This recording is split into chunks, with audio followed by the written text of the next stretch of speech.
উম, আসসালামু আলাইকুম dear students, আশা করি সবাই ভালো আছেন। তো আম, আজকে আপনাদের যে টপিক সেটা হচ্ছে রাইটিং টাস্ক 2। এখন প্রথমত কিছু বেসিক কনসেপ্ট দেই। তারপর হচ্ছে আমরা স্টেপ শুরু করব যে আপনারা কিভাবে রাইটিং টাস্ক 2 লিখবেন এবং কিভাবে লিখলে আপনাদের ব্যান্ড স্কোর বৃদ্ধি পাবে রাইটিং টাস্ক 2 তে। কারণ কি হয় যে আপনার রাইটিং টাস্ক 2 ভালোভাবে না লেখার কারণে রাইটিং এ ব্যান্ড স্কোর ভালো আসে না সবার। ওকে, চলেন। So first thing, writing task 2 এখানে আমাদের মানে কি কি বিষয় জানতে হবে দেখেন। নাম্বার 1, ওয়েট ওয়েট,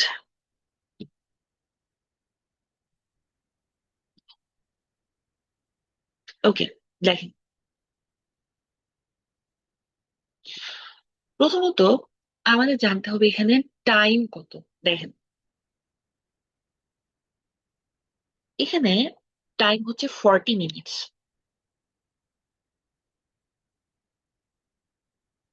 তাই না?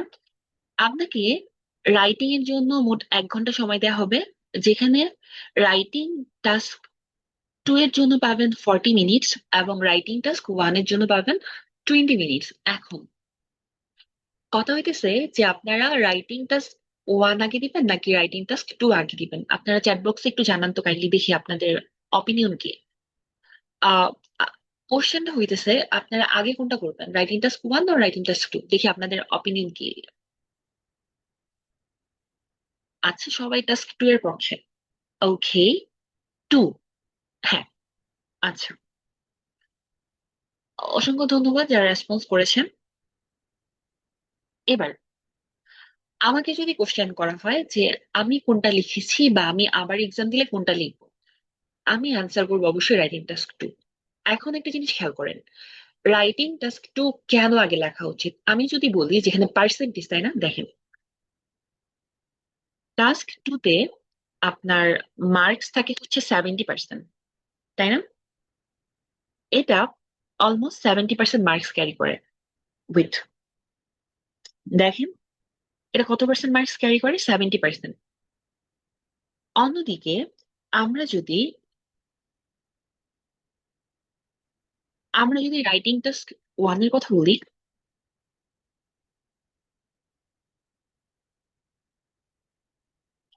এটা ক্যারি করে 30% মার্কস। ওকে, এবার দুইটা কথা মনোযোগ দিয়ে খেয়াল করেন। দেখেন, আপনাদের কার কার ডিজায়ার স্কোর কত আমি একটু দেখতে চাই। আপনাদের রাইটিং এর ডিজায়ার স্কোর কত, মানে কত পেলে আপনি হ্যাপি হবেন রাইটিং এ, দেখি আপনারা চ্যাট বক্সে জানান আমাকে। 7, আচ্ছা। 6, ওকে। 6.5, আমি তিনটা ক্যাটাগরি পেয়েছি। কারো কি ইচ্ছা নেই 7.5 বা 8 পাওয়ার? আচ্ছা, 6.5, 7, ওকে, 7। আচ্ছা, আমি তিন ধরনের অ্যান্সার পেয়েছি। ওকে, এবার দেখেন যে আপনাদের ব্যান্ড স্কোর আমি ডিসক্রিপশনটা দিই, লাইক আমি 6 থেকে ধরি, তাই না? আচ্ছা, দেখেন, মনোযোগ দিয়ে খেয়াল করেন। যাদের টার্গেট রাইটিং এ 6, দেখেন, যাদের টার্গেট আমি 6 থেকে ধরি, 6, 6.5 এবং 7, দেখেন, যাদের টার্গেট অ্যাটলিস্ট 6, তাই না,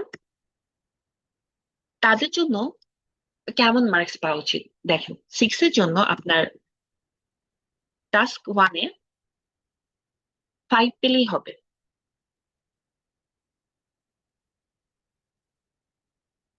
টাস্ক 1-এ 5, আর টাস্ক 2-তে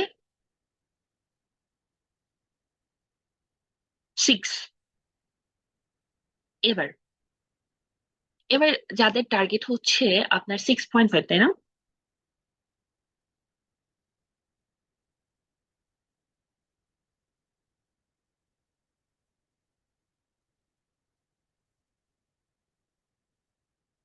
তাদের হচ্ছে টাস্ক 1-এ 5.5 দরকার, টাস্ক 2-তে 6.5 দরকার। এবার যাদের টার্গেট 7,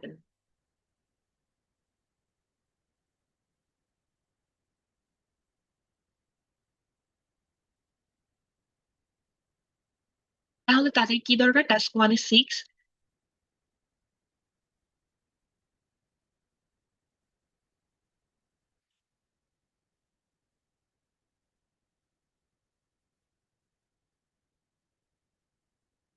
সরি, এখানে টাস্ক 2 হয়নি। টাস্ক 2-তে 7 দরকার, ওকে। তার মানে এখানে কি বুঝাইতেছে, টাস্ক 1-এ তেমন একটা মার্কস ক্যারি করে না। অনেকে যেটা করে, তার টাস্ক 1 নিয়ে অনেক প্যানিক হয়ে থাকে। তো এর ফলে কি হয় যে তাদের মানে টাস্ক 2-তে প্র্যাকটিসই করে না literally. Trust me or not, task 1-এ খুব বেশি একটা মার্কস ক্যারি করে না। যেমন আমি আমার এক্সামের কথা বলি, আমার ওভারঅল ব্যান্ড স্কোর ছিল 8, কিন্তু আমার রাইটিং এ 7 ছিল, কজ আমি রাইটিং টাস্ক 1টা মানে অর্গানাইজ করতে পারিনি, লাইক অতিরিক্ত প্যানিক থাকার কারণে, প্লাস আমি ডায়াগ্রাম প্র্যাকটিস করি নাই। যার ফলে যেটা হয়েছে, ডায়াগ্রামই চলে আসছে। তো এটা আমি বডি 1 বডি 2-তে কেবল গেছি, শেষ করতে পারিনি। আমার তাও 7 চলে আসছে, জাস্ট বিকজ অফ আমার রাইটিং টাস্ক 2 অনেক ভালোই ছিল। ওকে। সো এবার যাদের টার্গেট হচ্ছে 6, 6.5 or 7, তাদের জন্য হচ্ছে এই মানবন্টনটা তারা এভাবে যদি পায়, তাহলে তারা এই স্কোরটা অ্যাচিভ করতে পারবে। অন্যদিকে দেখেন, অনেকে আছে, ধরেন যাদের টার্গেট হচ্ছে 6, তাই না? এখন এরা যদি রাইটিং টাস্ক 1-এ 8ও পায়, রাইটিং টাস্ক 2-তে যদি আপনার 5.5 পায়, তখন আবার ব্যান্ড স্কোর 6 আসবে। তো টাস্ক 1-এ আপনি ভালো করলেও খারাপ করলেও তেমন কিছু একটা যায় আসে না, বাট স্কোর তোলাটা ফ্যাক্টর কি। এবার এবার আমি যেটা বলি, আপনারা সবার প্রথমেই টাস্ক 2 অ্যান্সার করবেন, কারণ এখানে 70% মার্কস ক্যারি করে। হ্যাঁ, আরেকটা বিষয় হচ্ছে, রাইটিং টাস্ক 2 আপনাকে হেল্প করবে আপনার ব্যান্ড স্কোর বুস্টিং এর জন্য। টাস্ক 1 খুব একটা আপনাকে হেল্প করবে না। আসুন এবার, একটা বিষয় হচ্ছে আমাদের 2 নাম্বার কি। 2 নাম্বার হচ্ছে যে আমাদের ওয়ার্ডস লিমিট কত থাকা উচিত। দেখেন, এটা একটা গুরুত্বপূর্ণ। অনেকে 300, 350 ওয়ার্ড লেখে। দেখেন, আমি একটা কথা বলি, সেটা হচ্ছে ওয়ার্ডস লিমিট, তাই না?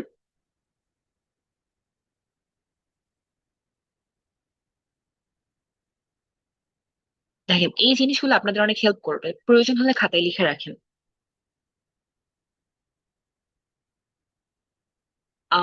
ক্যামব্রিজ প্রেস বা আপনার আইএলটিএস এর মতে আপনাকে ন্যূনতম, তাই না, 250 ওয়ার্ড, এটা মিনিমাম।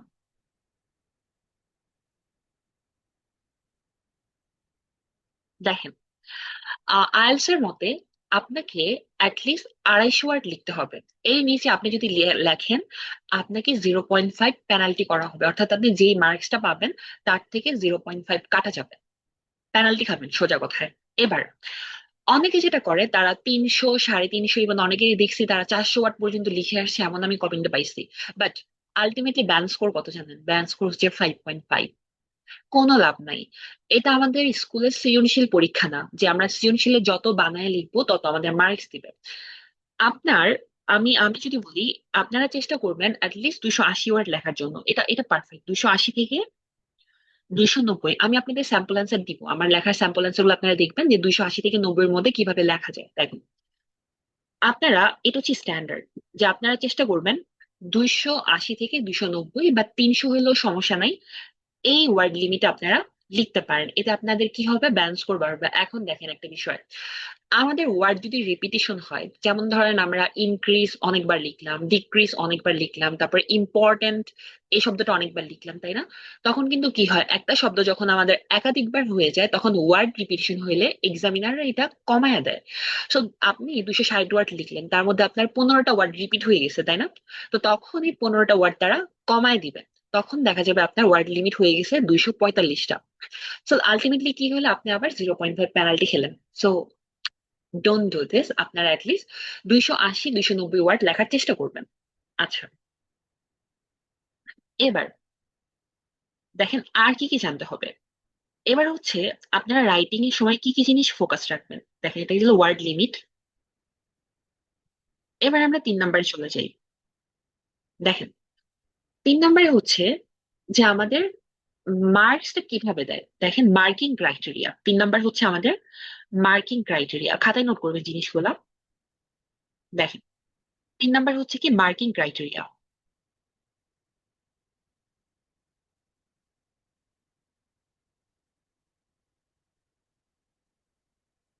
আচ্ছা, আচ্ছা, আপনারা জানেন যে রাইটিং এ আপনার টাস্ক ওয়ান বা টাস্ক টু, এখানে চারটা জিনিসের উপর ফোকাস করা হয় বা চারটা বিষয়ের উপর মার্কস দেওয়া হয়, তাই না? দেখেন, নাম্বার ওয়ান, নাম্বার ওয়ান কি? Task response.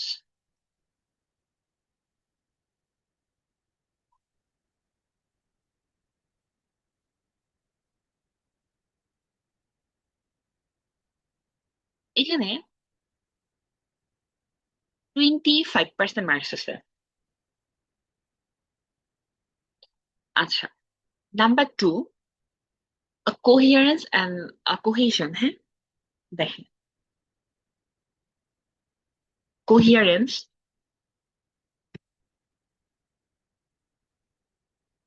And cohesion.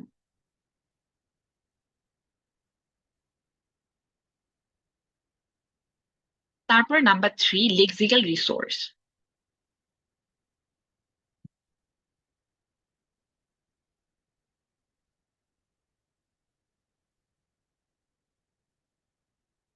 Last one, grammatical range and accuracy.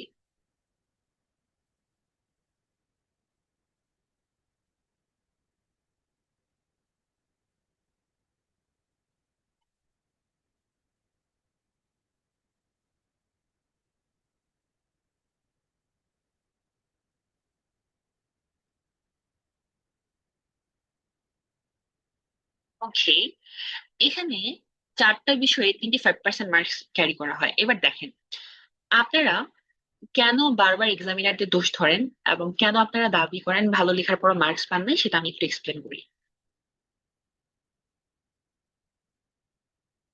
এবার চারটা বিষয়ে আমি একটু ভালোভাবে অবজারভেশন আপনাদের করে দেখাচ্ছি। Number one, task response. Task রেসপন্সটা কি? যখন আমাদের যে কোশ্চেনটা করা হবে, তাই না, ধরেন কথার কথা, টেকনোলজিক্যাল কোন একটা ইস্যু নিয়ে আমাদের কোশ্চেন করা হইলো। এবার আমরা কোশ্চেনটা ঠিকঠাক ভাবে মানে অ্যান্সার করছি কিনা, মানে আমাদের যে কোশ্চেনটা করা হয়েছে এই কোশ্চেনের বেসিসে আমাদের অ্যান্সারটা ঠিকঠাক ভাবে হয়েছে কিনা, আমরা প্রত্যেকটা পয়েন্ট উল্লেখ করতে পারছি কিনা বডি ওয়ান বডি টু তে, আমাদের ইন্ট্রো কনক্লুশন, ওভারঅল সবকিছুতে আমাদের এই টপিকটা আছে কিনা, এটার উপর ভিত্তি করে আমাদের টাস্ক রেসপন্সে মার্কস দেওয়া হয়। ওকে, নাম্বার টু, কোহিয়ারেন্স এবং কোহেশন। আচ্ছা, কোহিয়ারেন্স এবং কোহেশন ব্যাপারটা হচ্ছে এরকম যে আমাদের অ্যান্সারের মধ্যে রিলেভেন্সি আছে কিনা, মানে এই টপিকটার সাথে আসলে যাচ্ছে কিনা, তাই না? মানে আমাদের আইডিয়া কতটা মানে লজিক্যাল, তাই না, আমাদের অর্গানাইজেশন কতটা ভালো, তাই না, বা আমাদের কি এই ব্যাপারটার সাথে কতটা রিলেভেন্ট, এটা হচ্ছে কোহেশন অ্যান্ড কোহিয়ারেন্স। ওকে, এখানে 25% marks. Number three, lexical resource. Lexical resource নিয়ে আমাদের অনেক ভুল ধারণা আছে। আমরা বা আমাদের কোচিং এর টিচাররা বা আদার্স বিভিন্ন ইনস্ট্রাক্টর তারা বলে থাকেন লেক্সিক্যাল রিসোর্স মানে হচ্ছে অ্যাডভান্স ভোকাবুলারি ইউজ করা, বাট নট লাইক দ্যাট। আপনাকে প্রত্যেকটা জায়গায় অ্যাডভান্স ভোকাবুলারি ইউজ করতে হবে না। এখানে তিনটা জিনিস আছে, দেখেন, লেক্সিক্যাল রিসোর্সে তিনটা জিনিস আছে। নাম্বার ওয়ান, সেটা হচ্ছে আপনার স্ট্যান্ডার্ড ভোকাবুলারি। ওকে,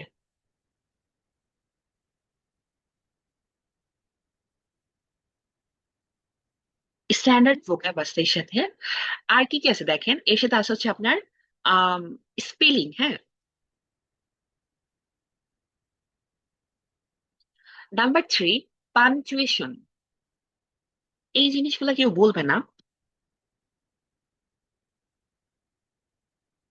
দেখেন, lexical resource not like that আপনাকে সবসময় আপনার অ্যাডভান্স বুকে বা ফ্যান্সি ওয়ার্ড গুলো ইউজ করতে হবে। এখানে আপনার কয়েকটা জিনিস তারা লক্ষ্য করে, এখন স্টুডেন্টরা সবচেয়ে বেশি খারাপ করে লেক্সিক্যাল রিসোর্সে। দেখেন, তারা আপনার স্ট্যান্ডার্ড ওয়ার্ড যখন লিখতে যায় বা আপনার ভালো ভোকাবুলারি যখন ইউজ করতে যায়, তখন কি হয়, তাদের স্পেলিংটা ভুল হয়ে যায়। আপনি যদি স্পেলিং ভুল করেন, দ্যাট মিনস আপনার লেক্সিক্যাল রিসোর্সে মার্কস কমবে। Number two, punctuation. এখন পাঞ্চুয়েশন কি, কোথায় আপনার কমা হয়, কোথায় ফুল স্টপ হয়, আবার কখন ক্যাপিটাল লেটার হয়, কখন স্মল লেটার হয়। যেমন আপনারা জানেন প্রপার নাউনের ক্ষেত্রে কি হয়, আপনার ক্যাপিটাল লেটার হয়, কিন্তু আপনি যদি প্রপার নাউনের ক্ষেত্রে স্মলার লেটার দেন বা স্মল লেটার দেন, তখন কি হয় যে আপনার এখানে লেক্সিক্যাল রিসোর্সের মার্কস কমে যাইতেছে। যেখানে কমা হওয়ার দরকার, যেমন আপনার আমরা জানি কন্ট্রাস্ট ওয়ার্ড যেগুলো আছে লাইক হাউ এভার বা হোয়ারএস, এরপরে কি হয়, সাধারণত কমা হয়, তাই না? বা আমরা যদি এক্সট্রা ডিটেলস দিতে যাই তখন আমাদের কি করতে হয়, কমা ইউজ করতে হয়। সো আমরা যদি তখন পাঞ্চুয়েশনের প্রপার ইউজ না করি, তখন কি হয়, আমাদের লেক্সিক্যাল রিসোর্সে মার্কস চলে যায়, তাই না? ওকে।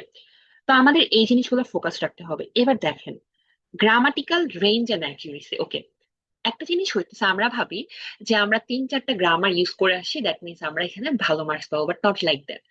এখানে গ্রামার যেমন ইউজ করতে হবে, তাছাড়া আমাদের গ্রামার কতটা কারেক্ট, হ্যাঁ, সেটার উপর ফোকাস রাখা উচিত। এখন আমি আপনাদের সাজেস্ট করি আপনারা 3টা জিনিসের উপর ফোকাস রাখবেন। নাম্বার ওয়ান, টেন্স গ্রামার ক্ষেত্রে। শোনেন, এটা কিন্তু আমি অ্যাডিশনাল ভাবে লিখতেছি, এটা আপনারা লিখে রাখবেন নোট করে। এখানে আপনার কি কি জিনিসের উপর ফোকাস রাখা উচিত একটু খেয়াল রাখবেন প্লিজ। Number one, tense. দেখেন, টেন্সের ক্ষেত্রে কি, ধরেন কোশ্চেন করছে এরকম যে আপনার কথার কথা পাস্ট নিয়ে হয়তো কোনো একটা কোশ্চেন করা আছে, যে অতীতের সাথে বর্তমানের একটা কম্পেয়ার, তাই না? ফর এক্সাম্পল ধরেন টেকনোলজিক্যাল অ্যাডভান্সমেন্ট নিয়ে কোশ্চেন করা হয়েছে, যে অতীতে ধরেন মানুষ এরকম ছিল, বর্তমানে এটা, হ্যাঁ, দুইটা ভিউ নিয়ে আমি তোমার অপিনিয়ন দাও। এখন আমরা যদি অতীতের কথা বলতে গিয়ে যদি আমরা অতীতের টেন্সের যে ওয়ার্ড গুলো আছে লাইক ভার্ব গুলো যদি আমরা প্রপার ইউজ না করতে পারি, বা এই সেন্সটা যদি আমরা না দেখাইতে পারি, তখন কি হয় যে আমাদের এখানে টেন্সের জন্য আমরা কি গ্রামাটিক্যাল রেঞ্জ এন্ড অ্যাকিউরেসিতে আমরা এখানে ধরা খাবো। সো টেন্সের দিকে ফোকাস রাখা উচিত। নাম্বার টু, যেটা সবচেয়ে বেশি ইম্পর্টেন্ট, সেটা হচ্ছে সাবজেক্ট ভার্ব এগ্রিমেন্ট। খেয়াল করেন, আর সাবজেক্ট ভার্ব এগ্রিমেন্ট নিয়ে আমার ইউটিউবে ক্লাসও আছে, আমার আইডিতেও আছে, তারপর আমি আবার এটা দিব, সমস্যা নাই। সাবজেক্ট ভার্ব এগ্রিমেন্ট এটা মাস্ট দরকার।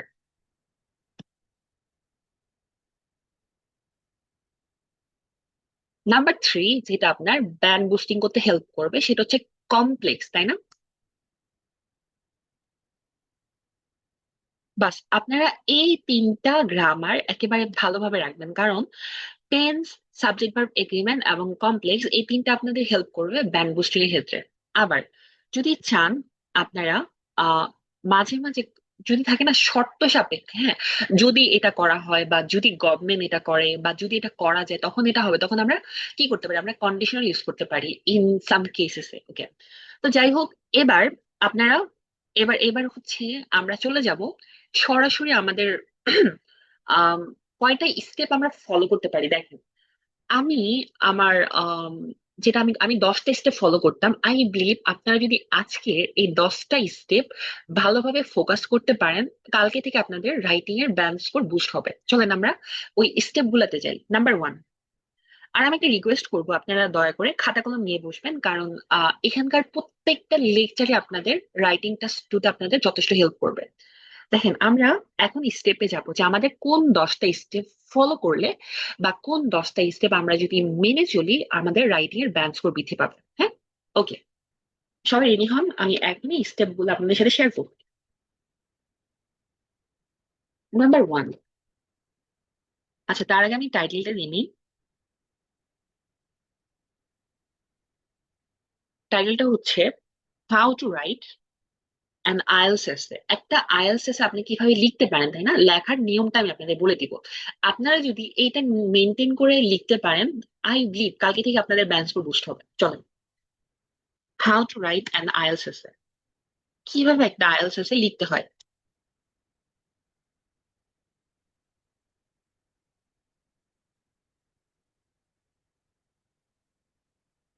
ওকে, এবার একটা আইএলটিএস এ লেখার জন্য আপনাকে 10টা স্টেপ ফলো রাখা উচিত বা ফোকাস রাখা উচিত। চলেন আমরা স্টেপ গুলা একটু আলোচনা করি, তারপর আমি একটা স্টেপ করে আগাবো আর একটা স্টেপ করে আপনাদের কোশ্চেন শুনবো যে আপনাদের কোনো ইস্যু আছে কিনা। তা আগে আমি স্টেপ গুলা শেষ করি। স্টেপ ওয়ান দেখেন,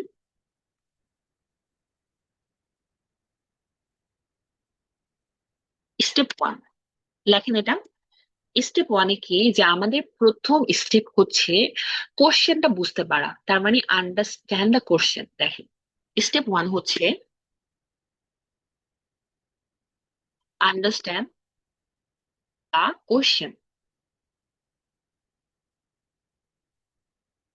তার মানে কি আমাদের আগে প্রশ্নটা বুঝতে হবে। এবার দেখেন, প্রশ্ন বোঝার ক্ষেত্রে আমরা আসলে কোন জিনিসগুলো ফোকাস করব দেখেন। আমাদের স্টেপ ওয়ান হচ্ছে আন্ডারস্ট্যান্ড দ্য কোশ্চেন। আমরা শুরুতেই কোশ্চেনটা কি সেটা বোঝার চেষ্টা করব। এক্ষেত্রে কি করতে পারি দেখেন, আহ আমি একটু বলে রাখি, প্রথম ধাপই হইতেছে আমাদের কোশ্চেনটা বোঝা, যে কোশ্চেন আসলে কি চাইছে। হ্যাঁ, কারণ কি আমরা যদি কোশ্চেনটা, আমি আমি যেটা সাজেস্ট করি, আপনারা প্রয়োজনে কোশ্চেনে বেশি টাইম ওয়েস্ট করেন, অন্তত 1 মিনিট ওয়েস্ট করেন কোশ্চেন বোঝার ক্ষেত্রে, বা প্রয়োজনে 2 মিনিট দেন। আপনি যদি পুরোপুরি কোশ্চেন না বুঝে লেখা শুরু করবেন না। অনেকে যেটা হয়, তারা টাইম বাঁচানোর জন্য কোশ্চেনটা একটা গ্লান্স মানে অত দ্রুত কোশ্চেনটা পড়ে ফেলে তারপর লেখা শুরু করে। No, don't do this. এটা করলে আপনার যদি আপনার কোশ্চেনটা নাই বুঝেন, তখন আপনার কোহিয়ারেন্স, কোহেশন, টাস্ক রেসপন্স কিছুই হবে না। লিটারালি আপনার এক্সাম একদম ব্লান্ডার হয়ে যাবে। সো না, ফার্স্ট স্টেপ হচ্ছে আন্ডারস্ট্যান্ড দ্য কোশ্চেন, মানে কোশ্চেনটা বুঝতে পারা। এবার দেখেন, আপনার কোশ্চেনটা আপনার লেখার আগে কি করা উচিত। লেখার আগে অবশ্যই কোশ্চেনটা বোঝা উচিত। আমি লিখে দিতেছি এটা।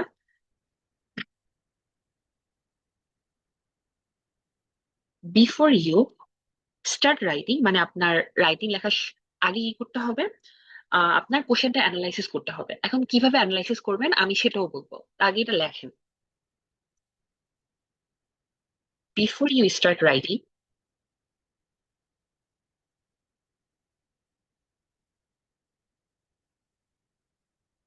You have to analyse the question.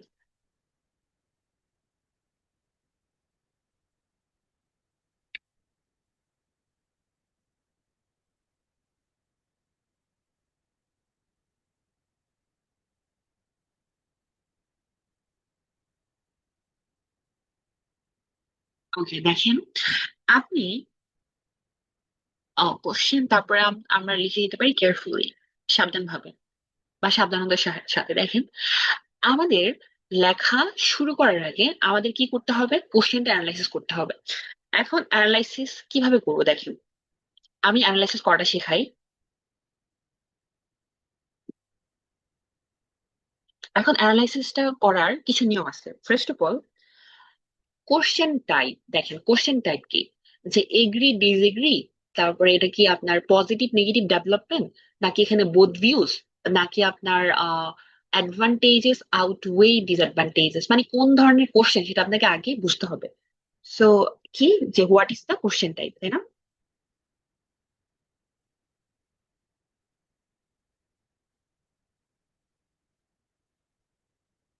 Question টাইপটা আসলে কি এটা আপনাকে আগেই নিজেকে নিজে কোশ্চেন করেন, আস্ক ইউরসেলফ। হ্যাঁ। Number two,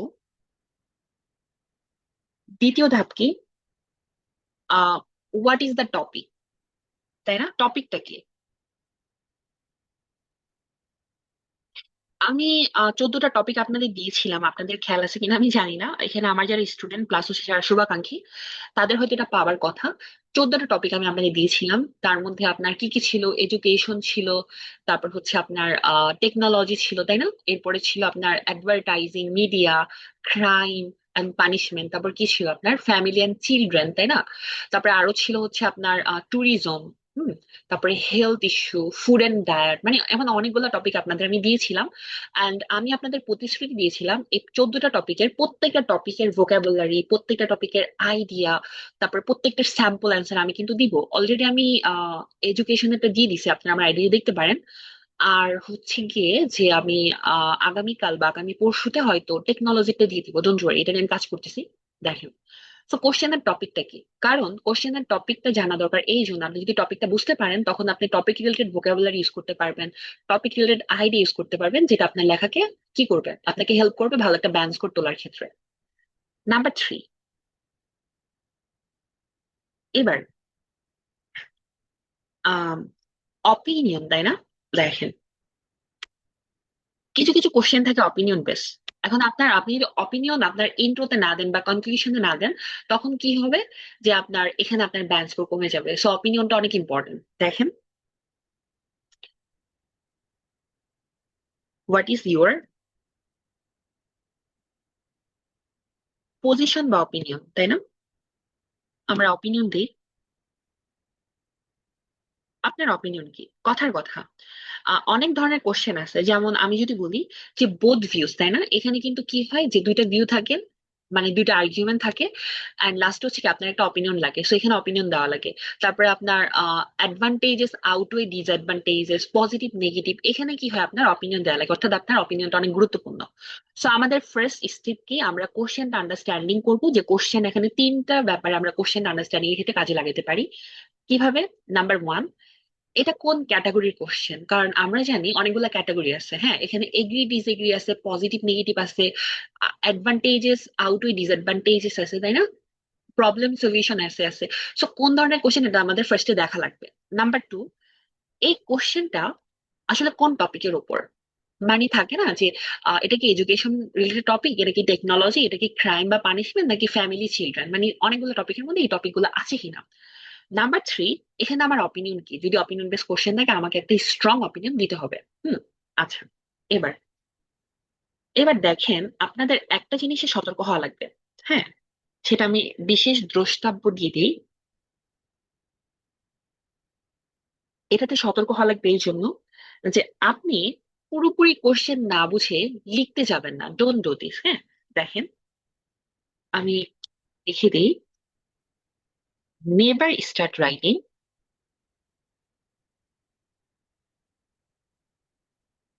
before understanding exactly what the question is asking, মানে কোশ্চেনে কি চাওয়া হয়েছে এটা আপনি না বুঝে অ্যান্সার করতে যাবেন না, তাহলে আপনার লেখা ব্লান্ডার হয়ে যাবে। প্রয়োজন আপনি সময় নেন, আপনি একবারের জায়গায় তিনবার পড়েন। Never start writing before understanding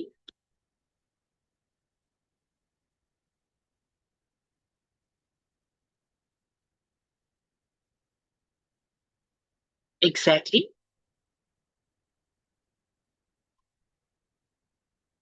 what the question is asking, মানে কোশ্চেনে কি চাওয়া হয়েছে।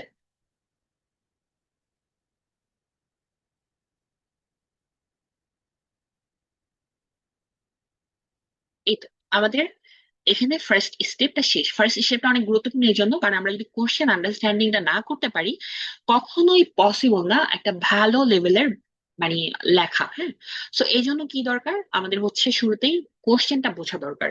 এবার আমরা চলে যাব পার্সিতে। আমি অবশ্যই কোশ্চেন নিব, বাট আমি আগে আলোচনা করে নিই, তারপর আমি অবশ্যই আপনাদের কোশ্চেন নিব, যে আপনাদের কার কোথায় কোথায় সমস্যা সেটা আমি একটু পরেই নিব। আপাতত আমি একটু আলোচনা করে নিই, লেকচারটা শেষ করি তারপর।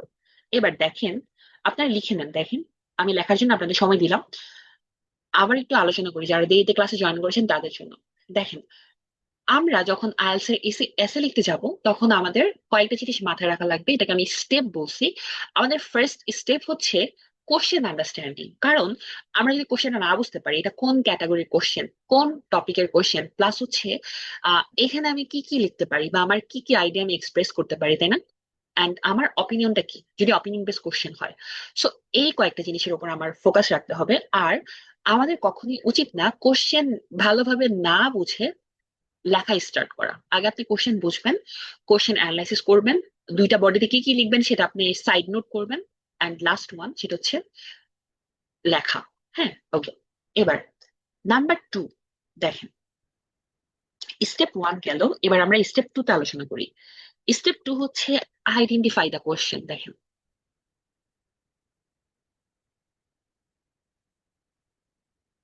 স্টেপ টুটা কি, identify the question type.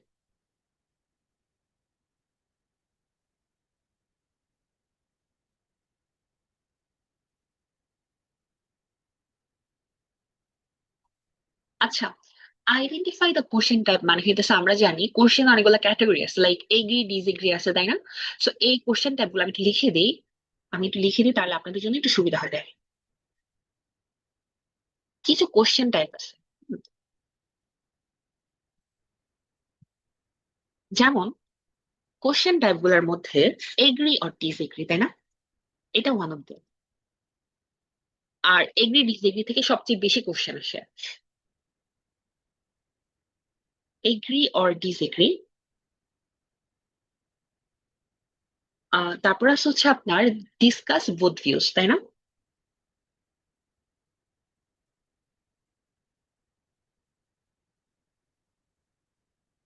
Both views, আরটা কি থাকে সেটা হচ্ছে অ্যান্ড অপিনিয়ন, তাই না? আচ্ছা, এবার তারপর থাকে হচ্ছে অ্যাডভান্টেজেস অ্যান্ড ডিসঅ্যাডভান্টেজেস। আবার অ্যাডভান্টেজেস আউটে ডিসঅ্যাডভান্টেজ, আমি দুইটা নিয়ে আলোচনা করবো, দাঁড়ান। আগে আমি একটু লিখে নিই, আপনার লেখা দিই। তারপর আমি প্রত্যেকটা কোশ্চেন টাইপ আপনারা কিভাবে লিখবেন, প্লাস এগুলো লেখার নিয়ম কি, সেটা আমি বিস্তারিত আলোচনা করবো এখনই।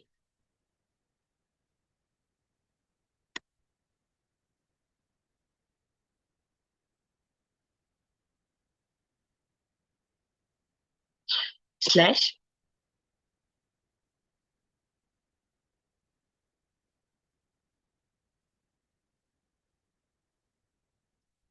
আউটওয়ে।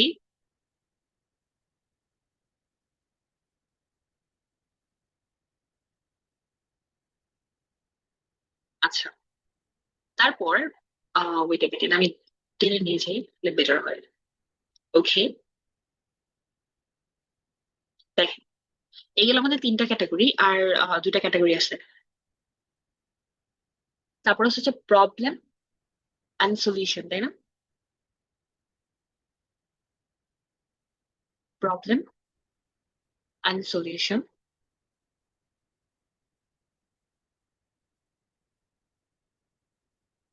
তারপর আছে হচ্ছে পজিটিভ আর নেগেটিভ ডেভেলপমেন্ট।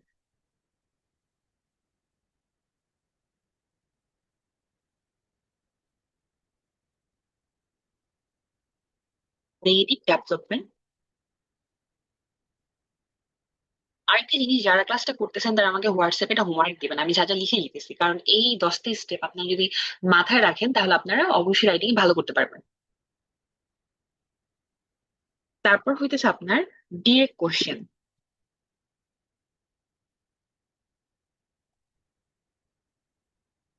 ওকে, এবার আমি প্রত্যেকটা ধাপ বুঝাই বলতেছি। নাম্বার ওয়ান, যদি আপনার এক্সামে এগ্রি অর ডিসএগ্রি কোশ্চেন আসে, তখন আপনার কি করা উচিত খেয়াল করবেন। অর, আমরা জানি অরের কাজ কি। অরের কাজ হচ্ছে আপনার দুইটার মধ্যে একটাকে চুজ করা, অর্থাৎ আমরা ধরেন কথার কথার কথা আসছে যে আপনার কি কি একটা টপিক আসছে কথার কথা, ধরেন আমরা বললাম ট্যুরিজম, তাই না? ট্যুরিজম, আপনার ট্যুরিজম, আপনি যদি ট্যুরিজমের পক্ষে হন, তাই না, যে ট্যুরিজম একটা দেশের জন্য উপকারী, তাই না, আপনি এটার পক্ষে নাকি বিপক্ষে? যদি আপনার কাছে মনে হয় যে আপনি পক্ষের ক্ষেত্রে আপনার যথেষ্ট যুক্তি আছে, আপনি যুক্তিগুলো প্রেজেন্ট করতে পারবেন, তখন আপনি ফুললি এগ্রি নেবেন। আর আপনার কাছে যদি মনে হয় যে না, আপনার কাছে মনে হয় যে নেগেটিভ দিকগুলোর উপর আপনার ভালো আইডিয়া আছে, তখন আপনি ডিসএগ্রি নেবেন। আর পার্শিয়াল এগ্রি তখন নেওয়া যায়, ধরেন আপনার আপনি এগ্রি বাট তারপরও কিছু এখানে কি আছে, নেগেটিভিটি আছে, তাই না? আবার আপনি পার্শিয়াল ডিসএগ্রি, পার্শিয়াল ডিসএগ্রি মানে হচ্ছে আপনি ডিসএগ্রি নিয়ে বলবেন বাট কি কিছুটা পজিটিভ দিক নিয়ে আলোচনা করতে পারেন। কিন্তু আপনি যখন ফুললি এগ্রি করবেন তখন আপনাকে এই বডি ওয়ান বডি টু সবকিছু কি করতে হবে, আপনার পজিটিভ দিকগুলাই লিখতে হবে। আপনি ফুললি ডিসএগ্রি করলে আপনাকে প্রত্যেকটা ধাপই নেগেটিভ দিকগুলা নিয়ে আলোচনা করতে হবে, আপনি কেন disagree. Number two, both views and opinion. আচ্ছা, বোথ ভিউস এন্ড অপিনিয়নের ক্ষেত্রে আমরা যেভাবে লিখতে পারি, নাম্বার ওয়ান, এখানে আমাদের বডি ওয়ান এবং বডি টু দুইটাকে ভাগ করতে হবে। আমরা বডি ওয়ানে প্রথম পক্ষ আছে না, যে সাম পিপল থিঙ্ক দ্যাট বা সাম পিপল বিলিভ দ্যাট, তারা কি বিলিভ করে, তারা কি থিঙ্ক করে, আমরা তাদের হয়ে এটা রিপ্রেজেন্ট করব। তার মানে আমরা এখানে অ্যাডভোকেটের রোল প্লে করবো, তাই না? আমরা আমাদের ওদের কি মতামত এবং ওরা কিভাবে দেখে আমরা ওইটার উপর প্রেজেন্ট করব, তাই না? তো আমরা প্রথমত প্রথম ভিউটা নিয়ে কাজ করব, অ্যান্ড বডি টু তে আমরা দ্বিতীয় দিনে কাজ করব, অ্যান্ড কনক্লুশন লেখার আগে সেটা হচ্ছে কি আমাদের যে মতামত, হ্যাঁ আমরা কি ভাবি, বা আমাদের মতে দুইটার মধ্যে ব্যালেন্স করা উচিত, বা এটার থেকে এটা বেশি একসেপ্টেবল, তাই না? আমাদের নিজেদের অপিনিয়ন দেওয়া উচিত, তাই না? এভাবে হচ্ছে বোথ ভিউসটা লিখতে হয়। এবার আমরা যদি অ্যাডভান্টেজ এন্ড ডিসঅ্যাডভান্টেজের কথা বলি, এখানে হইতেছে যে অ্যাডভান্টেজ এন্ড ডিসঅ্যাডভান্টেজের মধ্যে কি, ধরেন একটা টপিক আসলো যে আহ, আপনার ইউনিভার্সিটি স্টুডেন্টদের ফ্রিতে কোর্স করানো উচিত, হ্যাঁ। এক্ষেত্রে যেটা হয় যে কি কি অ্যাডভান্টেজেস এবং কি কি ডিসঅ্যাডভান্টেজ আছে, সো প্রথমত আপনার বডি ওয়ানে অ্যাডভান্টেজেস গুলা নিয়ে আলোচনা করতে হবে, হ্যাঁ। তারপরে বডি টুতে কি করতে হবে, ডিসঅ্যাডভান্টেজেস গুলো নিয়ে আলোচনা করতে হবে। অন্যদিকে আমরা যদি বলি অ্যাডভান্টেজেস আউটওয়ে ডিসঅ্যাডভান্টেজেস, এই ক্ষেত্রে কি করা দরকার? এই ক্ষেত্রে হইতেছে আউটওয়ে মানে কি, আউটওয়ে মানে হইতেছে আপনার ছাড়িয়ে যাওয়া, তার মানে একটা চেয়ে একটা বেশি, অর্থাৎ এক্ষেত্রে আপনি অ্যাডভান্টেজেস গুলো লিখবেন ডিসঅ্যাডভান্টেজেস গুলো লিখবেন, কিন্তু আপনার ইন্ট্রোতে ক্লিয়ার করতে হবে যে এটার থেকে এটা বেশি। যেমন ধরেন আমরা বিদেশে পড়াশোনা করার করার ক্ষেত্রে বলি, আমরা জানি বিদেশে পড়াশোনার অ্যাডভান্টেজেস কি কি আছে। আচ্ছা, আমার এক্ষেত্রে কিছু ভলেন্টিয়ার দরকার। এনিওয়ান, কেউ ভলেন্টিয়ার হতে চান যে বিদেশে পড়াশোনার অ্যাডভান্টেজেস কি কি? জাস্ট হ্যান্ড করলেই হবে। ওকে, নাহিদ আফরোজ আপু, তারপর হচ্ছে ইয়াসিন আপু, আমার দুজনই আমার থার্ড ব্যাচের স্টুডেন্ট। আচ্ছা, হ্যাঁ, নাহিদ আফরোজ আপু, আপনার মতে বিদেশে পড়াশোনার মানে কি কি উপকারিতা আছে? আর চ্যাট বক্সে আপনার অপিনিয়ন জানাতে পারেন, চ্যাট বক্স সবার জন্য ওপেন। ফার্স্ট অফ অল আপু, আমাদের নলেজ এবং স্কিলটা ইমপ্রুভ হবে এবং আমাদের ক্যারিয়ার অপরচুনিটির জন্য এটা অনেক ভালো। তারপরে হচ্ছে আমাদের যে লাইফ স্টাইল সবকিছুই ওখানে হচ্ছে বেটার আমাদের নিজেদের কান্ট্রির থেকে। আচ্ছা, তারপরে হচ্ছে সেফটি ইস্যু। ঠিক আছে, ধন্যবাদ আপনাকে। এবার আপনারা চ্যাট বক্সে জানাতে পারেন, আমি চ্যাট বক্স ওপেন করে রেখেছি। ঠিক আছে, এবার হচ্ছে যে শিপন ভাই, আপনার কাছে কি মনে হয় যে অ্যাডভান্টেজেস কি কি, এবার ডিসঅ্যাডভান্টেজেস গুলো বলেন, মানে অপকারিতা কি কি আছে এখানে? আচ্ছা, আমাকে শোনা যাচ্ছে কি আপু?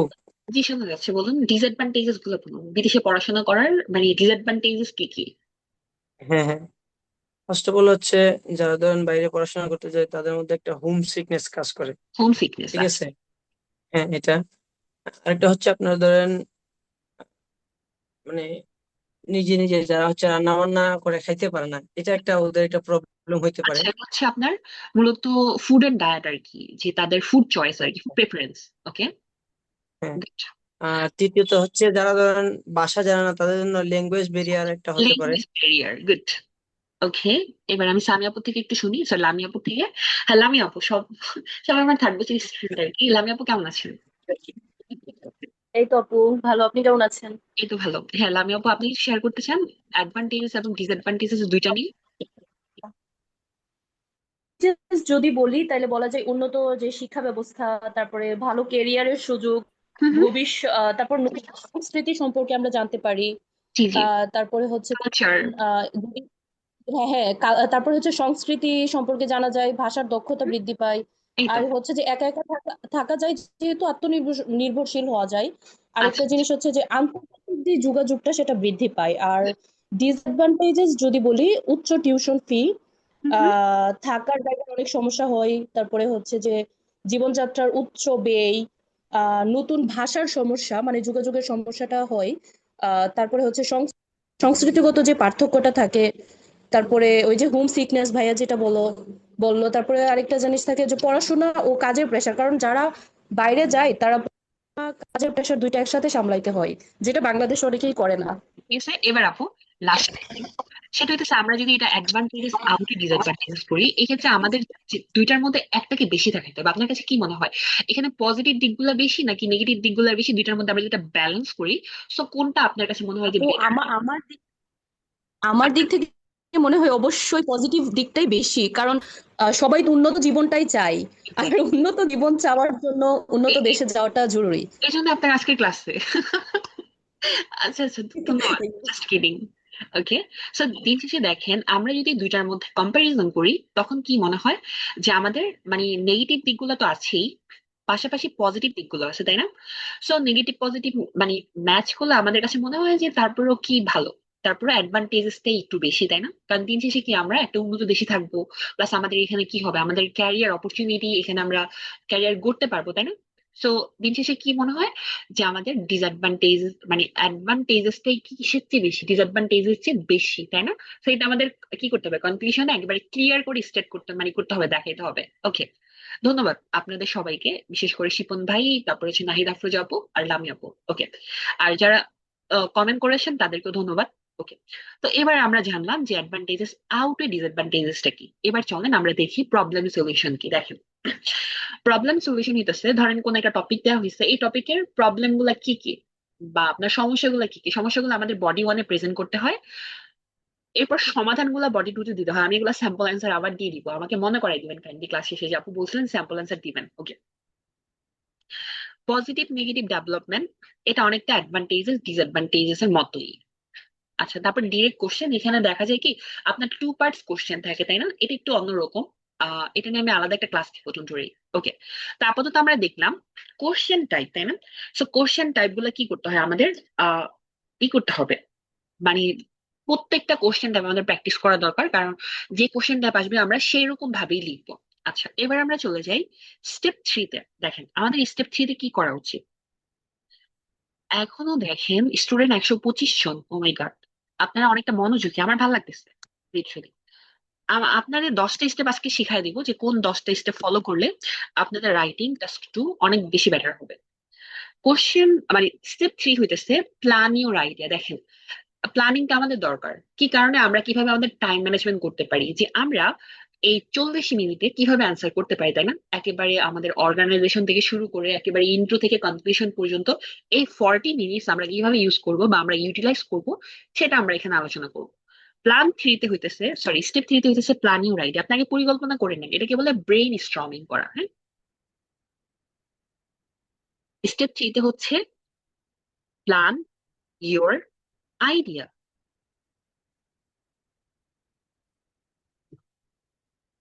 দেখেন আমি একটু করে নিচ্ছি এটা।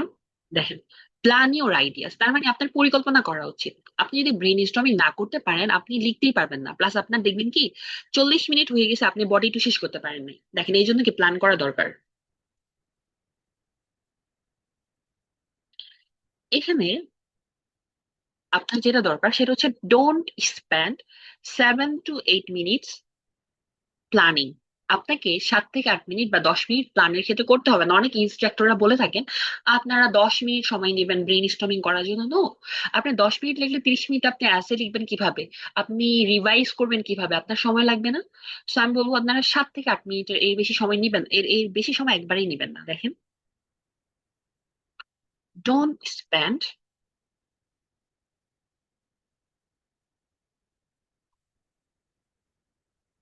so much টাইম,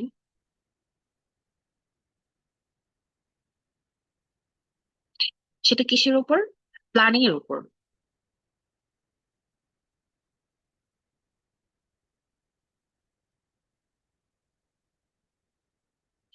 আপনার প্ল্যানিং এর উপর অতিরিক্ত সময় দিতে হবে না। আপনি অতিরিক্ত সময় দিলে আপনি লিখবেন কখন, বরং আপনার কি করা উচিত দেখেন,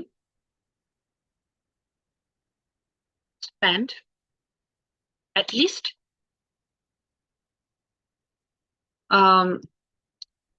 5 to 6 minutes, সেটা কি ইসে করবেন, সেটা হচ্ছে ব্রেন স্টর্মিং এর উপর, অন প্ল্যানিং। ওকে, এবার দেখেন আপনি কিভাবে প্ল্যান করতে পারেন বা কিভাবে আপনার ব্রেন স্টর্মিং করতে পারেন বা আপনি আপনার আইডিয়াকে সাজাতে পারেন। এবার আমি সেগুলো নিয়ে স্টেপ দেখতেছি। দেখেন আপনি প্রথমেই যেটা করবেন আপনার পজিশনটা ক্লিয়ার করবেন। দেখেন ক্লিয়ার ইয়োর পজিশন, তাই না? যেমন আপনি ধরেন কথার কথা এগ্রি ডিসএগ্রিতে, আপনি এগ্রির পক্ষে নাকি ডিসএগ্রির পক্ষে আপনি এটাকে ক্লিয়ার করে নেবেন। হ্যাঁ, তারপরে আপনার ইসের বোথ ভিউজ এর পক্ষে, হ্যাঁ, তারপরে আপনার এই দুইটার মধ্যে আপনার কাছে কোন ভিউটা বেশি প্রেফারেবল মনে হয় সেটাতে আপনার অপিনিয়ন দিতে হবে, এটা আপনি ক্লিয়ার করে নেবেন। তারপর পজিটিভ নেগেটিভের দিক দিয়ে এই মানে হইতেছে আপনার টোটালি যেই রকম কোশ্চেন টাইপ হোক না কেন আপনার আগে নিজেকে ক্লিয়ার করতে হবে যে আপনি এইটার উপর ভিত্তি করে বা এটাকে জোর দিয়ে আপনি লিখবেন। 2 নাম্বার হইতেছে আপনার 4 মেইন আইডিয়াস। আচ্ছা, এখানে 4 মেইন আইডিয়াস কি সেটা আমি একটু আলোচনা করি আপনাদের সাথে। দেখেন দেখেন আপনারা আহ তো লিখবেন যে কোনো কোশ্চেন টাইপ, এখানে কিন্তু দুইটা বডি থাকে, মানে বডি প্যারাগ্রাফ 1 এবং বডি প্যারাগ্রাফ 2। প্রত্যেকটা বডি প্যারাগ্রাফে দুইটা করে আইডিয়া থাকবে, তাই না? দুইটা করে আইডিয়া, এবং প্রত্যেকটা আইডিয়া শেষে আইডিয়া আইডিয়া যখন আপনি লিখবেন তার মানে কি এটা হচ্ছে থিসিস স্টেটমেন্ট। আপনাকে স্টেটমেন্ট দিতে হবে বা মেইন টপিকটা দিতে হবে। এই টপিকটা দেওয়ার পর আপনাকে ওটা এক্সপ্লেন করা লাগবে, এন্ড লাস্ট ওয়ান হচ্ছে কি এক্সাম্পল দেওয়া লাগবে। এটা আমি একটু পরে আলোচনা করবো। তো আপনার 4 আইডিয়াস, 4টা আইডিয়াস লাগবে। হ্যাঁ, তারপর আবার কি লাগবে দেখেন, এক্সপ্লেনেশন লাগবে। 4টা আইডিয়াকে আপনার এক্সপ্লেন করা লাগবে।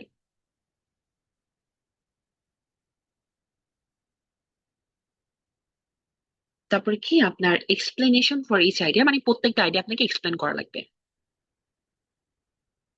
আর এগুলো লিখে রাখেন। Explanation for each idea.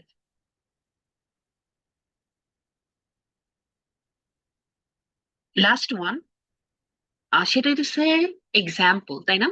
এই যে আপনারা চারটা আইডিয়া যে দিবেন, প্রত্যেকটা আইডিয়ার পিছনে কিন্তু একটা রিলেভেন্ট এক্সাম্পল লাগবে। দেখেন, একটু পরে আপনাদের আমি কাজও দিব। Try to give some relevant example.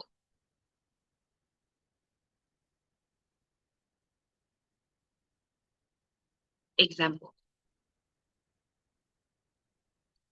3 number, দেখেন 3 নাম্বারে আমরা কি বলছি? 3 নাম্বার হচ্ছে প্ল্যান ইউর আইডিয়াস। তার মানে এখানে আমরা ব্রেন স্টর্মিং করবো কিভাবে।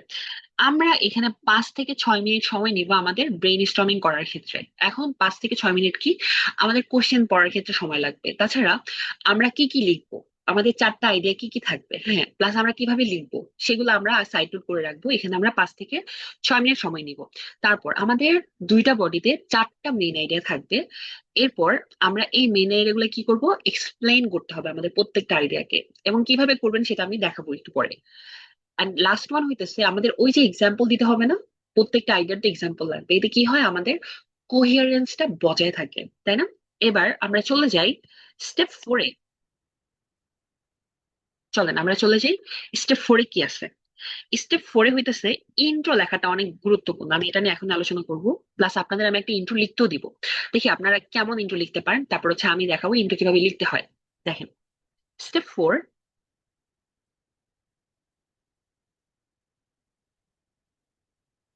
সেটা হচ্ছে কি, যে রাইটিং স্ট্রং ইন্ট্রোডাকশন। কারণ আপনার ইন্ট্রোডাকশন যদি ভালো হয়, আপনি শুরুর দিকেই এক্সামিনারকে কি করতে পারবেন, এক্সামিনারের মনোযোগ আকর্ষণ করতে পারবেন। এতে কি হবে, আপনার প্রতি এক্সামিনার একটা পজিটিভ ইমপ্রেশন জাগবে, হ্যাঁ। তো আমরা 4 নাম্বারে কি লিখবো সেটা হচ্ছে যে, মানে কি দেখবো সেটা হচ্ছে একটা স্ট্রং ইন্ট্রোডাকশন। এবং ইন্ট্রো কিভাবে লিখতে হয় আমি এখন শেখাচ্ছি। Writing a strong introduction. Strong introduction.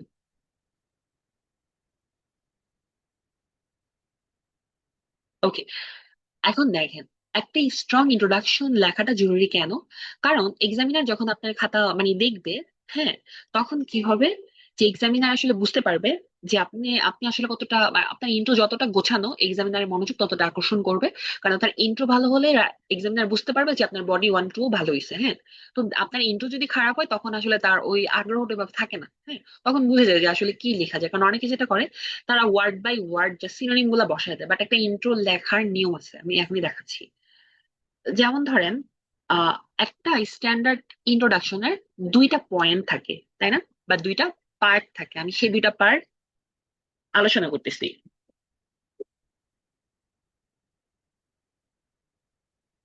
আচ্ছা দেখেন, আমাদের একটা ইন্ট্রোডাকশনের কয়টা পার্ট থাকে? 2টা পার্ট থাকে। সো 2টা পার্ট কি কি দেখেন। একটা হচ্ছে প্যারাফ্রেজ দ্য কোশ্চেন, মানে আমরা কোশ্চেনটাকে প্যারাফ্রেজিং করবো, নট লাইক দ্যাট আমরা ওয়ার্ড প্যারাফ্রেজিং করবো। আমাদের কোশ্চেনটা প্যারাফ্রেজিং করতে হবে। আর নাম্বার 2 হইতেছে একটা ক্লিয়ার থিসিস স্টেটমেন্ট দেয়া, মানে আমাদের অপিনিয়নটা দেয়া, তাই না? ওকে দেখেন, আহ একটা স্ট্রং ইন্ট্রোর কি কি থাকে দেখেন। I standard introduction has 2 parts, মানে একটা ইন্ট্রোডাকশনের 2টা পার্ট থাকে।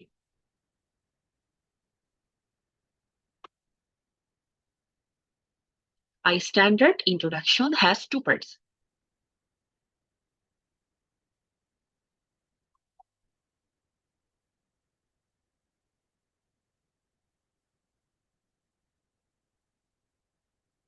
এখন 2টা পার্টস কি কি সেটা দেখেন।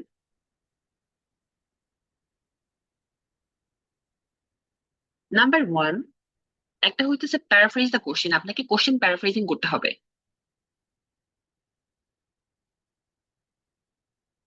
প্যারাফ্রেজ দ্য কোশ্চেন, অর্থাৎ এই কোশ্চেনটা প্যারাফ্রেজ করা লাগবে। এখন কোশ্চেন প্যারাফ্রেজ কিভাবে করতে হয় আমি দেখাবো, এখনই দেখাবো।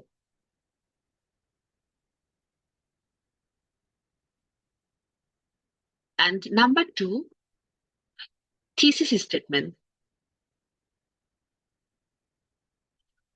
Give a clear thesis statement.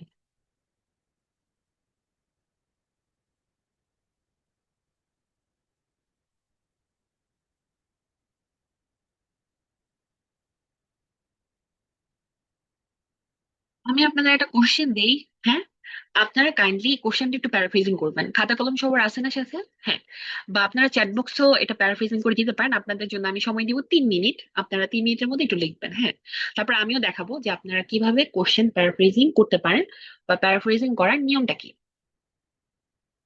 Okay, so আপনাদের জন্য একটা কোশ্চেন আছে, আমি কোশ্চেনটা দিচ্ছি, আপনারা জাস্ট ইন্ট্রোডাকশনটা লিখবেন, হ্যাঁ। তারপর আমি আপনাদের যাদের অ্যান্সারটা পড়বো আমি তাদেরকে একটা মার্কস দিব, প্লাস আমি বলবো আপনাদের কোন কোন জায়গায় ভুল হয়েছে, হ্যাঁ। রেডি? ওকে, সো আপনাদের কোশ্চেনটা হচ্ছে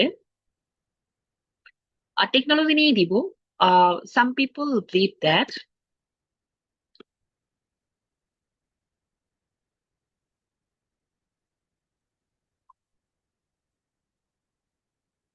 দেখছেন কোশ্চেনটা কি?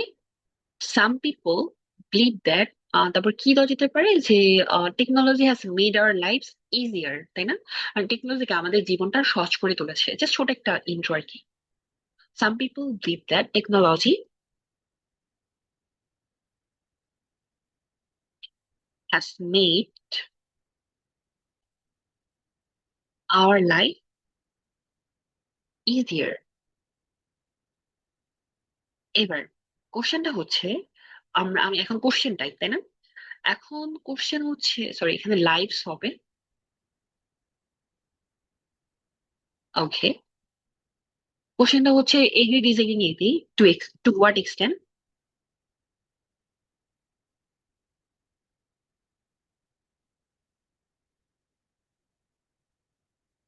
Do you agree or disagree?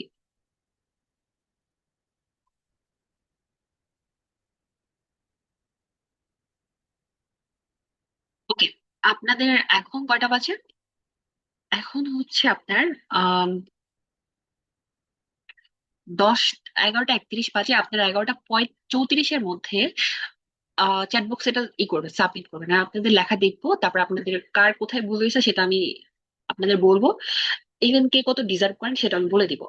Quick, আপনারা এটা অ্যান্সার করবেন। আপনাদের 3 মিনিট সময় দিলাম।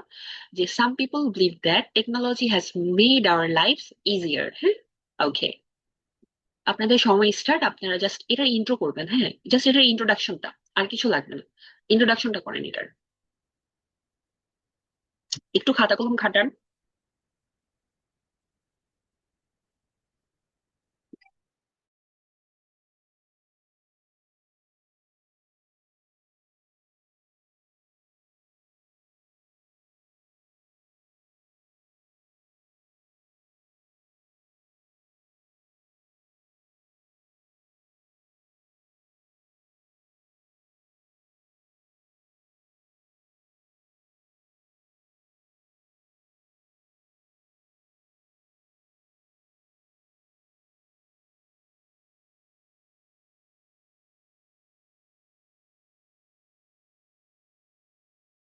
আপনাদের এটা ইন্ট্রো লিখতে দিছিলাম, ইন্ট্রো শেষ হয়েছে লেখা।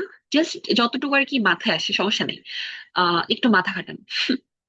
আর ধরেন আপনাদের এটা একটা লাইভ মক, জাস্ট ইন্ট্রোডাকশনটা লিখলেই হবে, তারপর আমি তো আছি লিখে দেওয়ার জন্য। যে একটা ইন্ট্রো কিভাবে লেখা উচিত সেটা আমি দেখাবো এখনই, don't worry.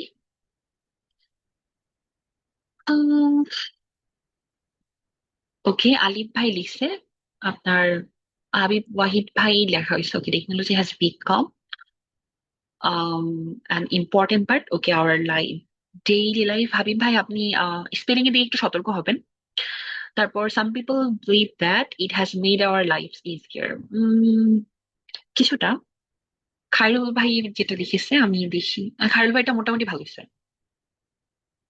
It is often আর্গুড that, এল যেটা হয়েছে তারটা মোটামুটি ভালো হয়েছে, মোটামুটি হয়েছে, 6 দেওয়া যেতে পারে। হাবিব ওয়াহিদ ভাইয়ের ঠিক আছে ফরম্যাট, বাট স্পেলিং একটু ভুল হয়েছে। আর কেউ সাবমিট করবেন আপনাদের লেখা? আচ্ছা, অনেকে লিখেছেন।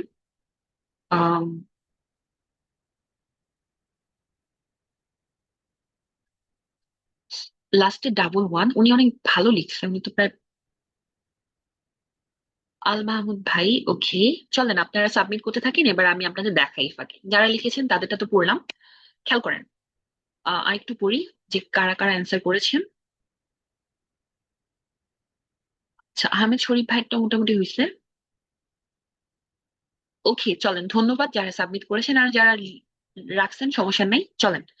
এবার আমরা এটার ইন্ট্রো করি। দেখেন আমরা ইন্ট্রোতে কি করতে পারি, দেখেন আমরা এটার ইন্ট্রো লিখবো। একটা ভালো ইন্ট্রোর ক্ষেত্রে আমরা কি কি জিনিসগুলা অ্যাড করতে পারি, দেখেন।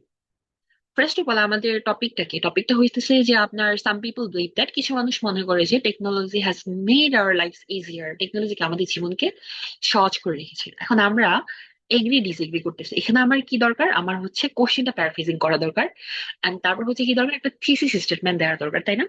এন্ড তারপর কি অপিনিয়ন। সো আমি এটাই লিখতে পারি যে টেকনোলজি হ্যাজ বিকাম, দেখেন টেকনোলজিকে আমাদের জীবনের একটা গুরুত্বপূর্ণ অংশ, তাই না? গুরুত্বপূর্ণ অংশ এখন কিসের ক্ষেত্রে, সেটা হইতেছে যে আমরা যে কাজ করি বা আমরা যে যোগাযোগ করি, তারপরে আমাদের যে ইনফরমেশন গুলো ট্রান্সফার করা লাগে, এই ক্ষেত্রে টেকনোলজিকে আমাদের হেল্প করে, সো আমরা এটাকে একটু লেস লাগাবো। তারপর এখন আমাদের একটা থিসিস স্টেটমেন্ট দরকার যে আমরা আমাদের অপিনিয়নটা কি। সেটা হইতেছে যে আমরা এগ্রি করতেছি কি টেকনোলজির যে ক্ষেত্রটা, তাই না, এটা আমাদের প্রতিদিনের জীবনকে কি করেছে, অনেক বেশি কনভিনিয়েন্ট করেছে, আবার ইফেক্টিভ করেছে, তাই না? So, আমরা এই কথাগুলোই জাস্ট লিখবো। সো আমি যদি লিখতাম, আমি লিখতাম যে টেকনোলজি হ্যাজ বিকম, দেখেন,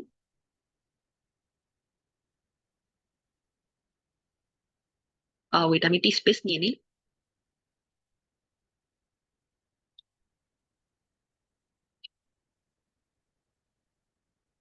টেকনোলজি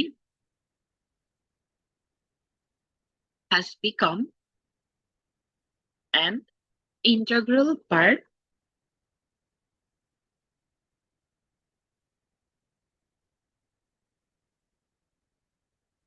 অফ মডার্ন লাইফ। হ্যাঁ,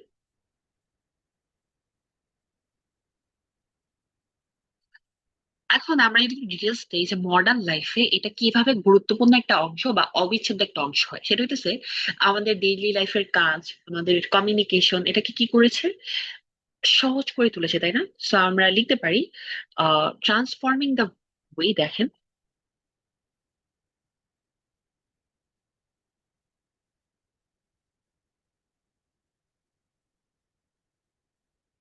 transforming the way people work.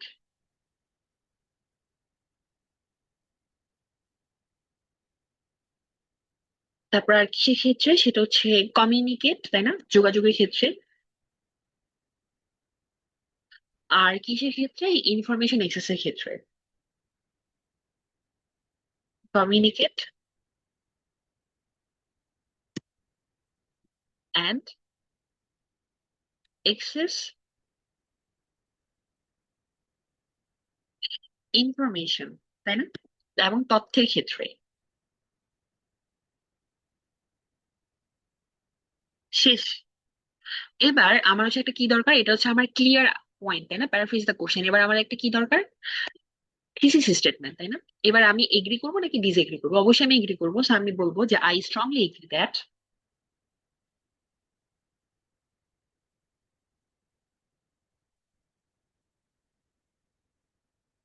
এবার প্রযুক্তির উন্নয়ন সেটাকে কি বলে, সেটাকে বলে টেকনোলজিক্যাল অ্যাডভান্সমেন্ট, তাই না? সো আমি বলবো যে technological advancement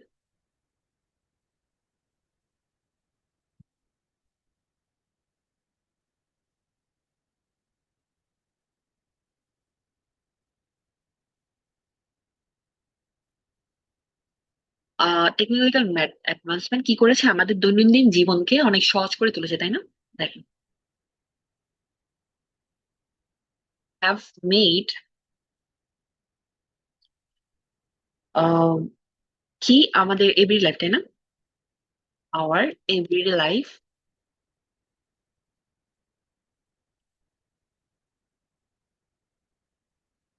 considerably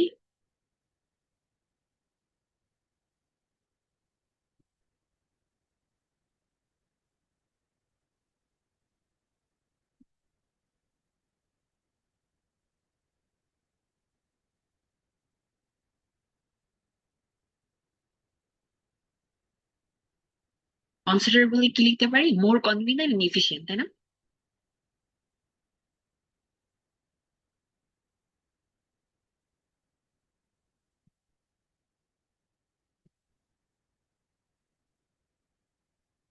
and efficient, শেষ। একটা ভালো ইন্ট্রো হয়ে গেল, এফিশিয়েন্ট। এবার দেখেন আমাদের এই যে এখান থেকে এই পর্যন্ত এটা ছিল কোশ্চেন প্যারাফ্রেজিং। দেখেন আমি কি বলছি, একটা ইন্ট্রোর দুইটা জিনিস থাকা উচিত বা দুইটা অংশ থাকা উচিত। Number one, paraphrase the question, অর্থাৎ কোশ্চেনটাকে প্যারাফ্রেজিং করতে হবে। And number two, clear a thesis statement. এখন আমাদের এখান থেকে এই পর্যন্ত এটা হচ্ছে থিসিস স্টেটমেন্ট, তাই না? তো আমাদের কি হয়ে গেল, দুইটা অংশ হয়ে গেল। তাহলে আমাদের কি করা উচিত, এভাবে ইন্ট্রোটা লেখা উচিত। এবার আমাদের কয় নাম্বার স্টেপ যেন, এবার এবার হচ্ছে 5 নাম্বার স্টেপ, তাই না? এবার হচ্ছে বডি প্যারাগ্রাফ, তাই না? ওকে, সো আপনারা বডি প্যারাগ্রাফও আপনাদের আমি লিখতে দিব, জাস্ট আইডিয়াটা, হ্যাঁ। ওকে, আমাদের স্টেপ 5। 10টা স্টেপ বললাম না আজকে শেখাবো আপনাদের, 10টা স্টেপ পর্যন্ত আপনারা সবাই ক্লাসে থাকবেন। ওকে, আমাদের স্টেপ 5টা কি, সেটা হচ্ছে বডি প্যারাগ্রাফ। এটা খুবই খুবই খুবই ইম্পর্টেন্ট। দেখেন সেটা হচ্ছে build your body paragraph. Your body paragraph. Body paragraph কয়টা, দুইটা, তাই না? ওকে, দেখেন আমরা বডি প্যারাগ্রাফ কিভাবে লিখবো। Okay, আমি এই জিনিসটা মার্ক করে নিই। স্টেপ 5, খেয়াল করেন। দেখেন আমাদের এক্ষেত্রে একটা স্ট্রাকচার দরকার, তাই না? আমাদের স্ট্রাকচার কি দেখেন, আমরা যে কোনো বডি প্যারাগ্রাফ 1 লিখি বা 2 লিখি, আমাদের ফার্স্ট অফ অল সেটা হচ্ছে যে আমাদের একটা পাওয়ারফুল স্ট্রাকচার দরকার। সো প্রথমত দরকার হচ্ছে আইডিয়া, তাই না? আমরা বলি না আইডিয়া জেনারেশন, তার মানে আমরা যে থাকে না যে 4টা আইডিয়া, আমরা এক একটা আইডিয়া আগে শেয়ার করবো যে আমাদের কোন আইডিয়াটা আমরা কিভাবে শেয়ার করতে পারি। নাম্বার ওয়ান কি, নাম্বার ওয়ান হচ্ছে আইডিয়া। দেখেন নাম্বার ওয়ান সেটা হচ্ছে আইডিয়া। এবার নাম্বার টু, এবার হচ্ছে আমাদের এই আইডিয়াকে আমরা কি করব, এক্সপ্লেন করব। এক্সপ্লেইন। 3 নাম্বারে হচ্ছে এক্সাম্পল। চলেন আমরা একটা বাস্তব প্রয়োগ দেখি এটা, হ্যাঁ। যেমন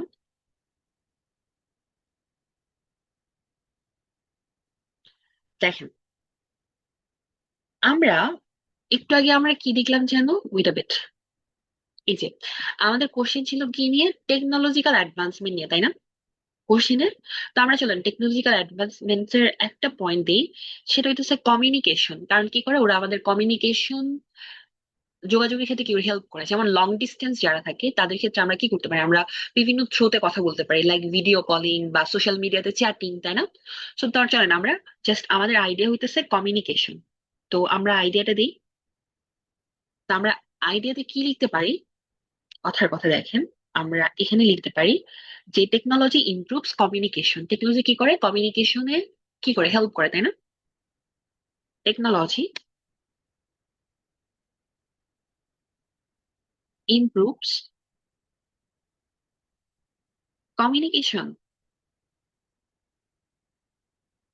এবার সমস্যাটা কি সবার, সেটা হচ্ছে আপনারা আইডিয়াটা এক্সপ্লেন করতে পারেন না। তার মানে সমস্যাটা হয় যে আপনার আইডিয়া হয়তো আপনারা খুঁজে পান, কিন্তু এটাকে কিভাবে আপনারা এলোবরেট করবেন বা কিভাবে আপনারা এক্সপ্লেন করবেন এটা আপনারা পারেন না। এবার দেখেন প্রথমত আমরা এক্সপ্লেন কিভাবে করতে পারি। এখন টেকনোলজি দেখেন এই কমিউনিকেশন, তাই না?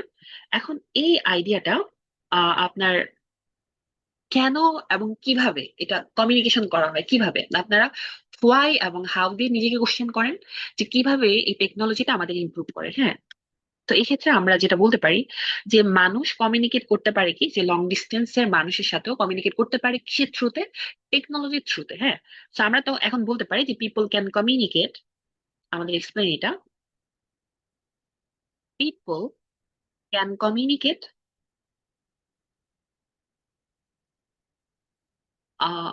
Communicate instantly. তারা কি আপনার তাৎক্ষণিকভাবে কি করতে পারে, যোগাযোগ করতে পারে।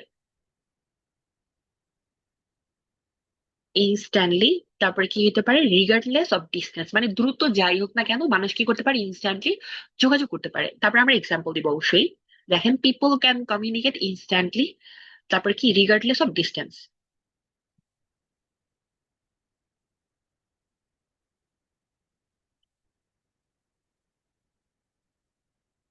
আচ্ছা, এবার একটা এক্সাম্পল দেন যে কিভাবে মানুষ যোগাযোগ করে। দেখেন আমাদের এখানে ভিডিও কল প্ল্যাটফর্মে আছে, সোশ্যাল মিডিয়া আছে, তাই না? বিভিন্ন ধরনের আমাদের অ্যাপস আছে বা টুলস আছে যেটার মাধ্যমে আমরা কি করতে পারি, যোগাযোগ করতে পারি। তো আমরা একটা এক্সাম্পল দিতে পারি, ধরেন video call platform, for example imo. আচ্ছা, ভিডিও কলিং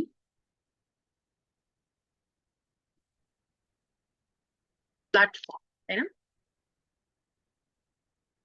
প্ল্যাটফর্মস এটা কি করে দেখেন, এটা অ্যালাউ করে না যে আপনার যারা হচ্ছে বিভিন্ন ভিন্ন ভিন্ন দেশে থাকে তাদের সাথে কি যোগাযোগ করার ক্ষেত্রে। তো আমরা বলতে পারি যে ভিডিও কলিং প্ল্যাটফর্মস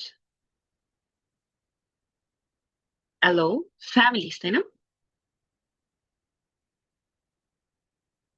ফ্যামিলিজ, তারপরে কি লিখতে পারি, লিভিং ইন ডিফারেন্ট কান্ট্রিজ, তাই না?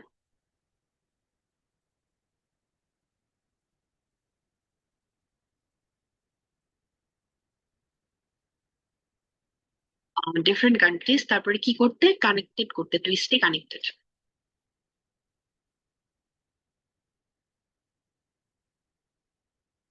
ওকে, এবার আপনি ফর এক্সাম্পল বা সাচেস দিয়ে আপনি আরো বলতে পারেন, লাইক ধরেন বিভিন্ন প্ল্যাটফর্ম লাইক হোয়াটসঅ্যাপ বলতে পারেন, আহ তারপরে আর কি কি থাকতে পারে, আপনার ইমো থাকতে পারে বা ভাইবার থাকতে পারে, তাই না? বা ফেসবুক থাকতে পারে, আপনি একটা এক্সাম্পল দিয়ে দিতে পারেন। তো দেখেন আমরা কি করতে পারি, আমাদের বডি প্যারাগ্রাফ আমরা যখন, আমি কি বলছি, 4টা পয়েন্ট দরকার আপনাদের। তো একটা পয়েন্ট এই ক্ষেত্রে আপনারা কি করতে পারেন, প্রথমত আইডিয়াটা দিবেন যে আইডিয়াটা কি, মানে টপিকটা কি বা কোন টপিকের উপর, মানে মেইন আইডিয়াটা এটা।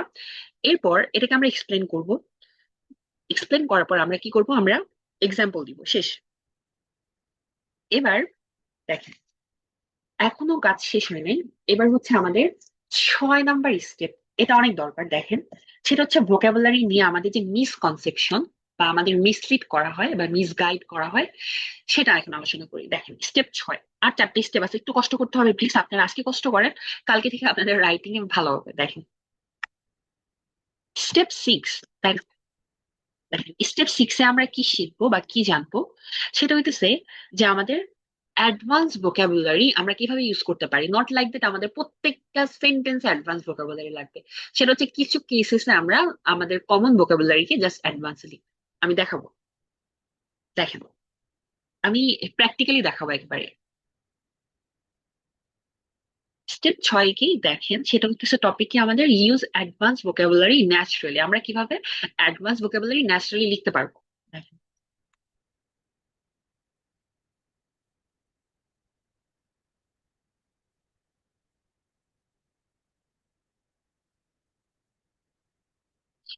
আমরা আপনাদের আরেকদিন ক্লাস নিব, সেটা হচ্ছে টাস্ক 1 নিয়ে। আজকের ক্লাসের মতো টাস্ক 1-এও প্রত্যেকটা জিনিস আপনাদের আমি ধরাই দিব যে আপনারা কিভাবে বার গ্রাফ, লাইন গ্রাফ, তারপর হচ্ছে টেবল, তারপর হচ্ছে পাই চার্ট, তাই না?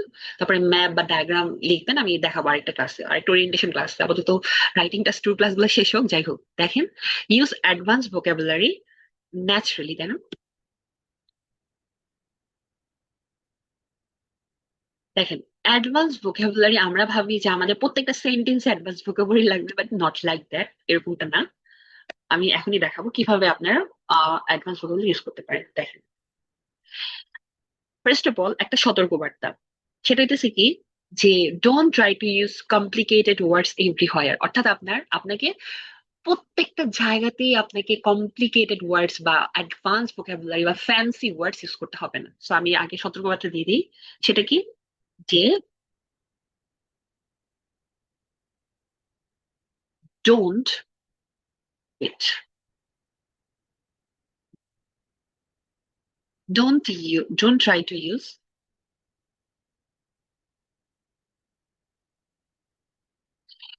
সেটা কি যে কমপ্লিকেটেড ওয়ার্ডস এভরিহোয়ার, তাই না? যে আপনাকে প্রত্যেকটা জায়গায় কমপ্লিকেটেড ওয়ার্ডস ইউজ করতে হবে না, বরং আমি এক্সাম্পল দিয়ে দিই। দেখেন don't try to use complicated ওয়ার্ডস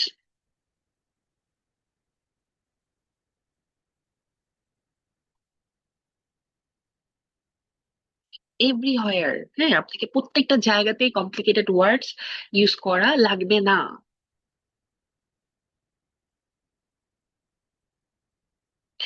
বরং আপনি কি করতে পারেন দেখেন, আপনাকে আমি দেখাই একটা 4 ব্যান্ডের লেখা বা 5 ব্যান্ডের লেখা আপনারা কিভাবে 7 বা 7.5 বা 8 ব্যান্ডে নিয়ে যেতে পারেন। আমি এখনই প্র্যাকটিক্যালি দেখাবো যে কিভাবে অ্যাডভান্স ওয়ার্ড গুলো ইউজ করতে হয়। দেখেন, একটা এক্সাম্পল দিই। হ্যাঁ, দেখেন, ধরেন টেকনোলজি নিয়ে যেহেতু আমরা শুরু করছি, আমরা টেকনোলজি দিয়ে এক্সাম্পল দিই। দেখেন, আহ একটা 4.5 ব্যান্ডের লেখা দেখাই। যেমন ধরেন, টেকনোলজি ইজ ভেরি গুড, মানে যারা খুবই বিগিনার আর কি, তারা কিভাবে লেখে, is very good and very useful.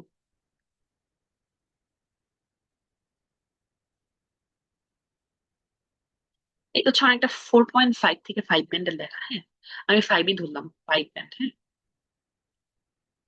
ঠিক আছে। এখন আপনি এটাকে কিভাবে 7 or 7.5 ব্যান্ড লিখবেন, আপনারা খাতায় লিখতে পারেন বা আমি লিখতেছি, আমার সাথে দেখতে পারেন। দেখেন, প্রথমত আমরা এই টেকনোলজিকে চেঞ্জ করব।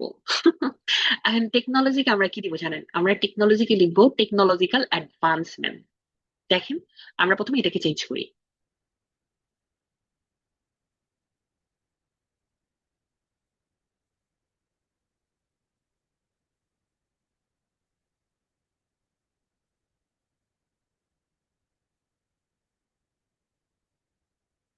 ধরে আমার একটা স্পেলিং হয়ে গেছে মিস্টেক।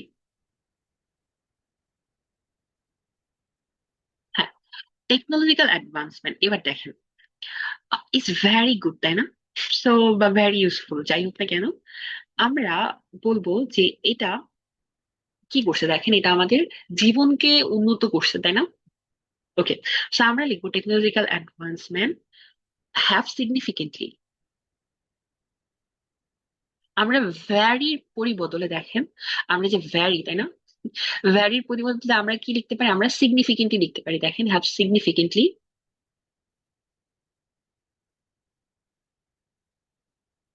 দেখেন সিগনিফিকেন্টলি কি করছে, সেটা হইতেছে যে ইমপ্রুভ করছে, তাই না?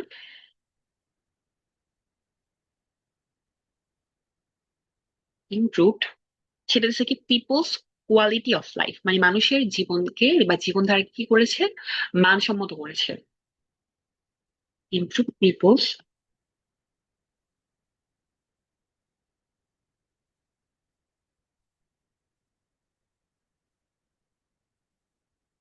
Quality of life.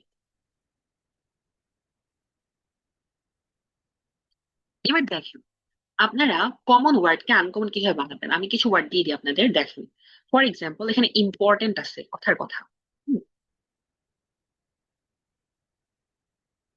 আপনারা ইম্পর্টেন্টের বদলে লিখতে পারেন সিগনিফিকেন্টলি। দেখেন, প্লাস খাতায় লিখে সিগনিফিকেন্ট লিখতে পারেন। তারপর আছে হচ্ছে ধরেন প্রবলেম, তাই না? আপনারা প্রবলেমের পরিবর্তে আপনারা লিখতে পারেন বিভিন্ন ডিফিকাল্টিস,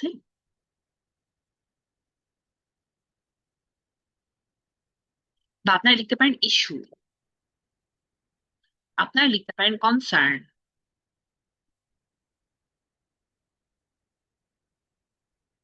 বা আপনারা লিখতে পারেন চ্যালেঞ্জ।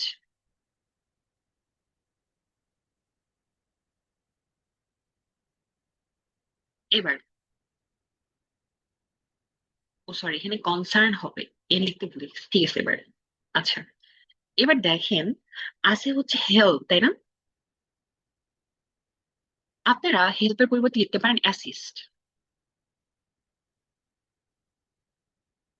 তারপর আমি এটা বড় হাতের দিই, দাঁড়ান, অ্যাসিস্ট। তারপর কথার কথা, এখানে আছে হচ্ছে আপনার গুড, তাই না? এমন উপরে আমরা গুড লিখছি, আপনারা গুডের পরিবর্তে বেনিফিশিয়াল দিতে পারেন।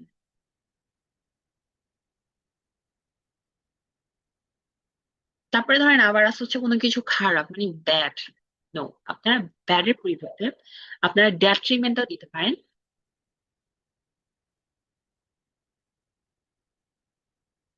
তারপর আমার একটা জিনিস আছে, সেটা হচ্ছে কি মোর এন্ড মোর পিপল, তাই না? আপনারা more and more K paraphrasing করতে পারেন। দেখেন, মোর অ্যান্ড মোর, এটাকে আপনারা কি লিখতে পারেন? মোর অ্যান্ড মোর কে লিখতে পারেন ইনক্রিজিং লিখে।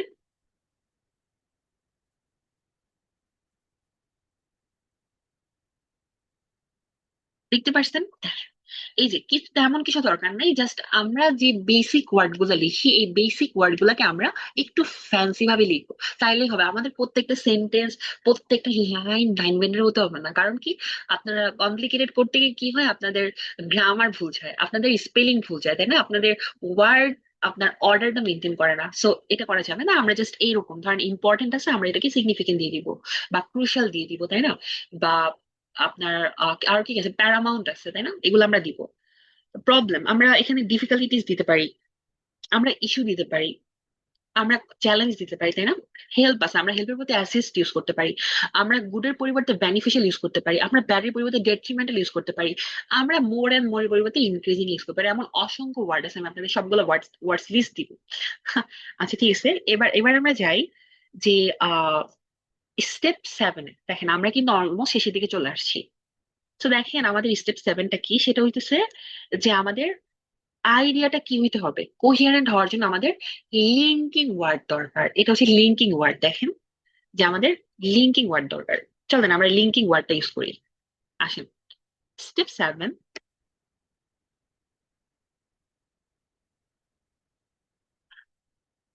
সেটা হচ্ছে কি, যে লিঙ্কিং ওয়ার্ড ইউজ করতে হবে। খেয়াল করেন, ইউজ লিঙ্কিং ওয়ার্ডস।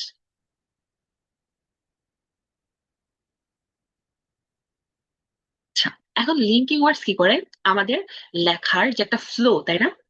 আমাদের লেখার ফ্লোটাকে ওরা খুবই ভালোভাবে বাড়ায় দেয়। দেখেন, প্লাস আমাদের কোহিয়ারেন্স এন্ড কোহেশন দ্বারা হেল্প করে। লিঙ্কিং ওয়ার্ডস আমাদের কিভাবে হেল্প করে দেখেন, চলেন আমরা লিঙ্কিং ওয়ার্ডটা করি। আসুন, এখন লিঙ্কিং ওয়ার্ড ন্যাচারালি ইউজ করতে হবে, নট লাইক দ্যাট আপনি জোর করে করে লিঙ্কিং ওয়ার্ডস বসাবেন। লিঙ্কিং ওয়ার্ডস কি করে, এটা হচ্ছে কানেক্টরস, মানে কানেক্ট করে, তাই না? একটা আইডিয়ার সাথে আরেকটা আইডিয়া যখন কানেক্ট করার প্রয়োজন হয় তখন আমরা লিঙ্কিং ওয়ার্ড ইউজ করতে পারি। সো বলতে পারবো যে ইউজ লিঙ্কিং ওয়ার্ডস। ঠিক আছে, প্রথমত দেখেন কিছু লিঙ্কিং ওয়ার্ড যেগুলোকে অ্যাড করে। ফর এক্সাম্পল, আমরা যদি দেই যে অ্যাডিং, মানে কি কি অ্যাড করে, দেখেন অ্যাডিং লিঙ্কিং ওয়ার্ডস গুলো কি কি। সেটা হচ্ছে আপনার ফার্দার মোর, আপনারা লিখতে পারেন। আমি চ্যাট বক্সে আপনাদের ওপেন করে দিলাম, আমার সাথে সাথে আপনারাও লিখবেন, হ্যাঁ, চ্যাট বক্সের মধ্যে। আচ্ছা, কাইন্ডলি লিখে ফেলেন, তাহলে আরো ভালো হবে। দেখেন আপনাদের ইনস্ট্যান্ট প্র্যাকটিস হয়ে যাবে। অ্যাডিং লিঙ্কিং ওয়ার্ডস গুলা কি কি, ফার্দার মোর, তারপরে কি কি আছে বলেন তো, মোর ওভার। লেখেন আমার সাথে সাথে চ্যাট বক্সে, বা আপনাদের আইডিয়া থাকলেও শেয়ার করতে পারেন। মোর ওভার, আর কি কি আছে, ইন অ্যাডিশন, আর কি কি আছে লেখেন তো, অ্যাডিশনালি।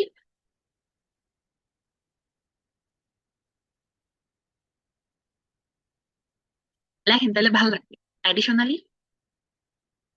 আর কোনো কিছু আপনাদের জানা আছে? মানে এমনি আমি বলতেছি, আপনারা মোর ওভার ইউজ করতে পারেন, আপনারা ফার্দার মোর ইউজ করতে পারেন, আপনারা ইন অ্যাডিশন ইউজ করতে পারেন, আপনারা অ্যাডিশনাল ইউজ করতে পারেন। সাবসিকুয়েন্টলি দারুন, তারপরে ইনক্লুডিং, এই তো দারুন। এবার দেখেন আমরা আরেক ধরনের লিঙ্কিং ওয়ার্ডস আছে। দেখেন আমি লিঙ্কিং ওয়ার্ডস এর কিছু টাইপস দিয়ে দিই। চলেন, এটা গেল আমাদের 1 নাম্বার, সেটা কি অ্যাডিং। আমরা যখন কোনো কিছু অ্যাড করতে যাব তখন আমরা এই ধরনের লিঙ্কিং ওয়ার্ড ইউজ করতে পারি। এবার আমাদের 2 নাম্বার, দেখেন 2 নাম্বার লিঙ্কিং ওয়ার্ডসটা কি ধরনের। দেখেন আমি এটা একটু করে দিই, তাহলে আমাদের সুবিধা হবে। খেয়াল করেন, আমাদের অ্যাডিং লিঙ্কিং ওয়ার্ডস গেল। এবার হইতেছে কন্ট্রাস্ট, তাই না? চলেন আমরা কন্ট্রাস্টের লিঙ্কিং ওয়ার্ড গুলো লিখি, আপনারা আমার সাথে সাথে লিখেন কন্ট্রাস্ট। কন্ট্রাস্টের লিঙ্কিং ওয়ার্ড গুলা কি কি, সেটা হইতেছে, আমরা জানি বাট, তারপরে কি হাউ এভার, নেভার দিলেস, তাই না? লেখেন বাট, লেখেন হাউ এভার, তারপর আর কি আছে, নেভার দিলেস, তাই না? আচ্ছা, নেভার দিলেস মানে হইতেছে অনেকটা বাটের মতো ইউজ হয়, যে লাইক মানে আহ এটা ছাড়াও কিন্তু, তাই না? বা তা সত্ত্বেও, তাই না? নেভার দিলেস, তারপর হচ্ছে অলদো, তো অনেকগুলো আছে, হাজার হাজার, শত শত আছে আর কি। অলদো, তারপরে কি আছে আপনার, হয়ারেস, তাই না? তারপর আর কি কি আছে, ওয়াইল আছে, অসংখ্য ডট ডট ডট ডট দিয়ে দিই, মানে শেষ নাই। তারপর এবার কিছু থাকে কজ রিলেটেড, তাই না? যেমন কারণ। দেখেন কজ রিলেটেড কি কি আছে, আমরা জানি বিকজ আছে, তাই না?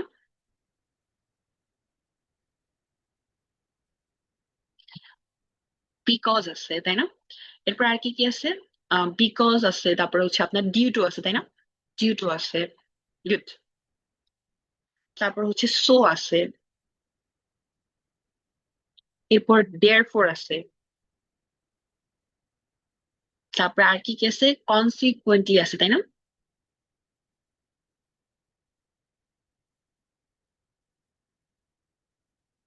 আর কি কি আছে, আম এই তো হেন্স আছে, গুড। এই দেখেন আমাদের লিঙ্কিং ওয়ার্ডস গুলো দরকার। এখন লিঙ্কিং ওয়ার্ডস গুলো কি কি আপনারা দেখতে পারছেন? ওকে, ইন স্পাইট অফ আছে, চমৎকার। হ্যাঁ, ওয়িং টু, আলিফ ভাই আমার এটা ভালো লাগছে। তারপরে হ্যাঁ আরেকটা ভালো লাগছে, অ্যাজ এ রেজাল্ট, এটা দারুণ, আপনারা আইডিয়া শেয়ার করলে আমার ভালো লাগে, অ্যাজ এ রেজাল্ট,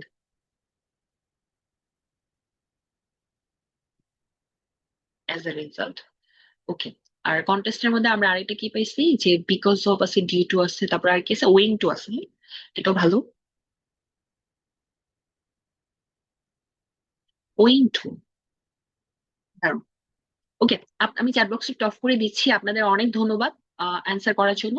ওকে, দেখেন এবার দেখেন আমরা লিঙ্কিং ওয়ার্ড ইউজ করব। হ্যাঁ, যেমন ধরেন আমরা একটা আইডিয়া শেষ করার পর সিমিলার একটা আইডিয়া শেয়ার করার ক্ষেত্রে আমরা অ্যাডিং লিঙ্কিং ওয়ার্ড, যেমন ধরেন কথার কথা ফুটবল।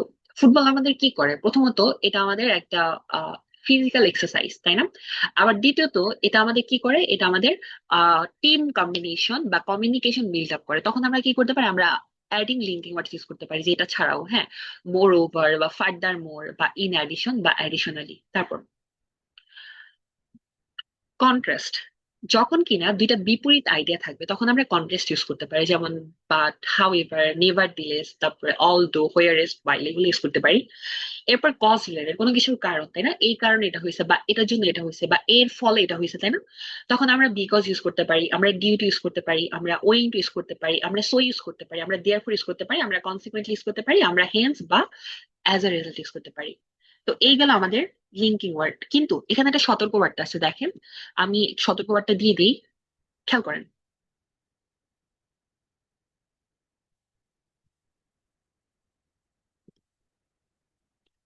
দেখেন সতর্ক বার্তা কি, খেয়াল করেন। আপনারা সবসময় লিঙ্কিং ওয়ার্ড করবেন না, লাইক আপনার প্রত্যেকটা সেন্টেন্সে লিঙ্কিং ওয়ার্ড দিবেন না, হ্যাঁ? কারণ কি, দেখা যায় লিঙ্কিং ওয়ার্ড আমরা কখন দিতে পারি, আমাদের একটা আইডিয়া শেষ হয়েছে, তখন আমরা আরেকটা আইডিয়া এক্সপ্রেস করার ক্ষেত্রে বা ওইটার সাথে আমরা যোগ করার ক্ষেত্রে তখন আমরা দিতে পারি। ওকে, এবার আমরা চলে যাব আমাদের স্টেপ 8 লিঙ্কিং ওয়ার্ডের শেষে। আমাদের মানে স্টেপ 8 হইতেছে স্ট্রাকচার। দেখেন আমাদের স্ট্রাকচার কেমন হওয়া উচিত, একটা অ্যাসের স্ট্রাকচার কেমন হচ্ছে সেটা নিয়ে আমি এখন আলোচনা করব। স্টেপ 8 হচ্ছে স্ট্রাকচার। দেখেন যে আমাদের লেখার স্ট্রাকচার কেমন হবে। আচ্ছা, স্টেপ 8টা আমি অপর পেজে নিয়ে যাই, কারণ এখানে অনেক কিছু আছে।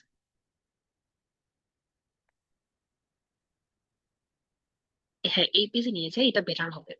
স্টেপ 8, আর দুটি স্টেপ আছে, একটু কষ্ট করতে হবে আপনাদের আরেকটু। স্টেপ 8 হচ্ছে স্ট্রাকচার, আমাদের লেখার ধরনটা কেমন হওয়া উচিত।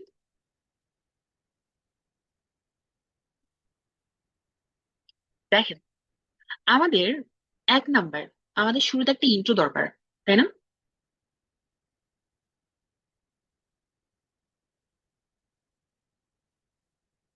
ইন্ট্রোডাকশন দরকার। এখন ইন্ট্রো আমরা কিভাবে লিখতে পারি, ইন্ট্রো আমরা দুইভাবে লিখতে পারি, বা দুইটা, আমি কি বলছি, একটা ইন্ট্রোডাকশনের দুইটা অংশ আছে। নাম্বার 1, প্যারাফ্রেজ দ্য কোশ্চেন, তাই না? Paraphrase the question. আর নাম্বার 2 কি আছে, ক্লিয়ার অপিনিয়ন। শেষ।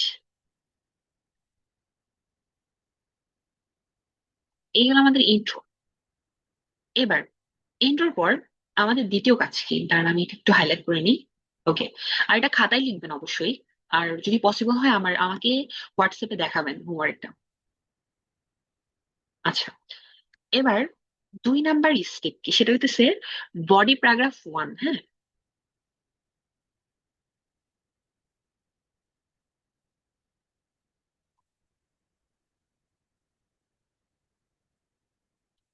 Body paragraph 1। আচ্ছা, বডি প্যারাগ্রাফ 1-এ কি কি থাকবে দেখেন।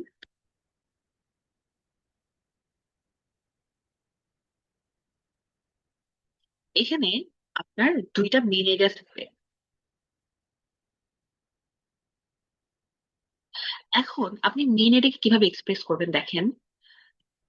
প্রথমত হইতেছে আমি এই যে আগের মতো দেখাইছিলাম না, সেম আর কি। ধরেন আপনার মেন আইডিয়া, সেটা হোক মেন আইডিয়া 1 অথবা 2, যেটাই হোক, আপনি আইডিয়াটা দিবেন। নাম্বার 2, আপনাকে এক্সপ্লেন করতে হবে। আর নাম্বার 3, আপনাকে এক্সাম্পল দিতে হবে।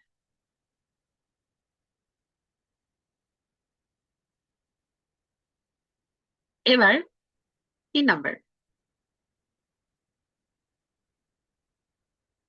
3 নাম্বার কি বডি প্যারাগ্রাফ 2, কারণ আমরা একটা বডি এখানে দিলাম, এবার আমাদের আরেকটা বডি।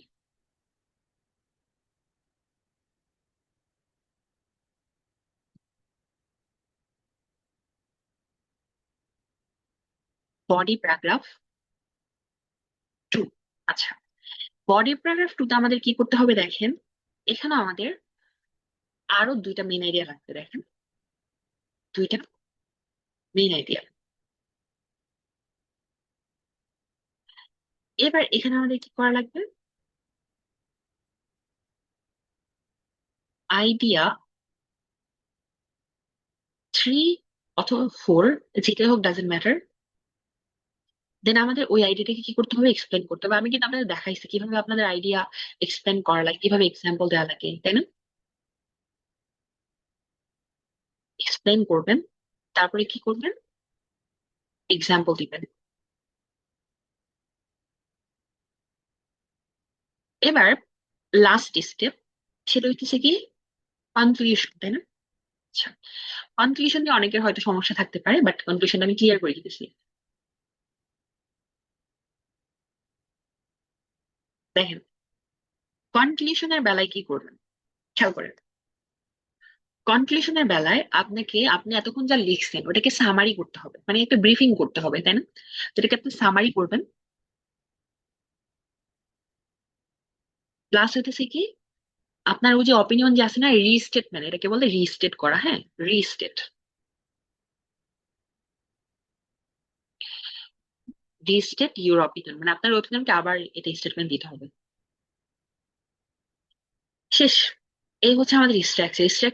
স্ট্রাকচার কি, ইন্ট্রোডাকশন হবে। ইন্ট্রোডাকশন কিভাবে লিখবেন, কোশ্চেনটা প্যারাফ্রেজ করতে হবে, আর আপনার একটা ক্লিয়ার অপিনিয়ন লাগবে। এবার হচ্ছে বডি প্যারাগ্রাফ 1 এবং 2। বডি প্যারাগ্রাফ 1-এ আপনার 2টা মেন এরিয়া লাগবে। আপনি মেন এরিয়া 1 এবং মেন এরিয়া 2, এক্ষেত্রে আপনি কি করতে পারেন, এক্সপ্লেন করতে পারেন। অর্থাৎ একটা আইডিয়া শেষ, তখন আপনি এক্সপ্লেন করবেন, এক্সাম্পল দিবেন। আবার আরেকটা আইডিয়া, ওটাকে আবার এক্সপ্লেন করবেন, এক্সাম্পল দিবেন। এবার আমরা যাব বডি প্যারাগ্রাফ 2-তে। এখানে আবার 2টা মেন আইডিয়া দরকার। এখানে আপনি মেন আইডিয়া 3, এটা এক্সপ্লেন করবেন, এক্সাম্পল দিবেন। এরপরে মেন আইডিয়া 4, এটাকে এক্সপ্লেন করবেন, এক্সাম্পল দিবেন। এবার কনক্লুশনে কি আমাদের ওই যে সামারি করতে হবে, আমরা এতক্ষণ যা লিখছি ওটাকে সামারি, আর কি ছোট করে রিস্টেটমেন্ট, মানে আমরা আগে যে স্টেটমেন্টটা ছিল আমাদের ওইটাকে আমরা আবার একটু রিস্টেট করবো। দ্যাটস ইট, হয়ে গেল। এবার দেখেন, একটা স্ট্রং কনক্লুশন আমরা কিভাবে লিখতে পারি। খেয়াল করেন, আমাদের স্টেপ 9 হচ্ছে কনক্লুশন, কারণ আমরা ইন্ট্রো একেবারে ক্লিয়ার করছি, তাই না? এখন আমাদের কনক্লুশনটাও ক্লিয়ার করতে হবে, কারণ কনক্লুশন ভালো না হইলে আপনার কি হবে না, মার্কস পাবেন না, তাই না?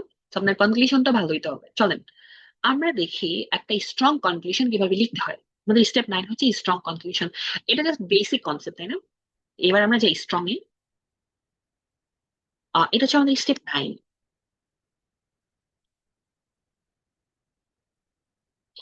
স্টেপ 9 কি, রাইট আই স্ট্রং কনক্লুশন। একটা স্ট্রং কনক্লুশন কিভাবে লিখতে হয় বা লেখার নিয়মটা কি,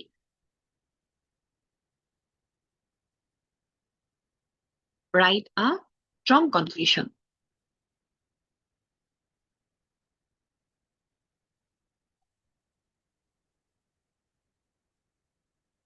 এবার আমরা যাই স্ট্রং কনক্লুশন লেখার নিয়মটা কি, লেখার নিয়মটা জানা দরকার আমাদের। এখন আপনার কনক্লুশন কেমন হওয়া উচিত দেখেন, সামারাইজ ইউর মেইন পজিশন। আমাদের যে সামারি করতে হবে কি, আমাদের এই টোটাল অ্যাসেটাকে সামারি করা দরকার।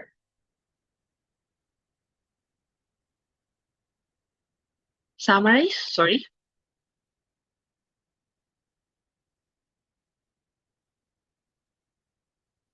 Summarise your main position.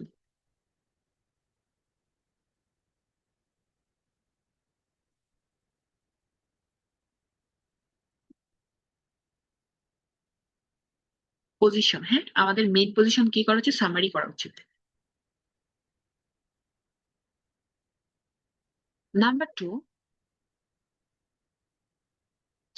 Answer question directly, তাই না? আচ্ছা, এটা আমাদের করা দরকার নেই।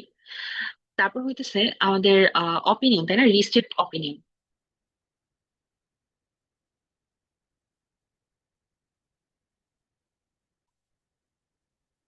Restate your opinion.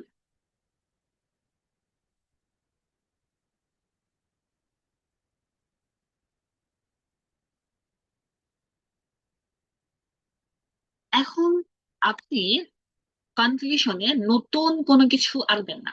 লাইক আপনি আপনার অ্যাসেতে যা যা দিয়েছেন ঠিক সেগুলো সামারি করতে হবে, বা সেগুলাই আপনার রেজিস্টার্ড করতে হবে। So don't introduce a new idea, এখানে নতুন কোনো আইডিয়া আপনাকে ইন্ট্রোডিউস করা লাগবে না, হ্যাঁ, এটা দিতে হবে। ডোন্ট ইন্ট্রোডিউস নিউ আইডিয়া, এই ভুলটা অনেকে করে থাকে, তারা আবার নতুন কিছু নিয়ে আসে। Introduce a new idea. আরেকটা কিছু করা যাবে না, সেটা কি, সেটা হচ্ছে যে আহ, আমাদের ইন্ট্রোডাকশনের ওয়ার্ড বাই ওয়ার্ড এখানে আবার লিস্টেড করা যাবে না, হ্যাঁ। যেমন আমরা ইন্ট্রোতে যা লিখছি আবার কনক্লুশনে কি করতে পারি, ওটা অর্ধেক কেটে লিখবো, নো, এটা এই ভুল করবেন না। So don't repeat your introduction word by word, হ্যাঁ, এটা রিপিট করা যাবে না।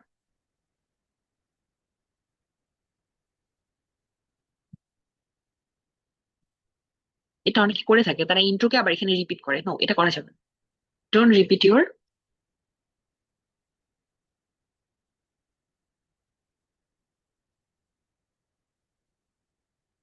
introduction words for words.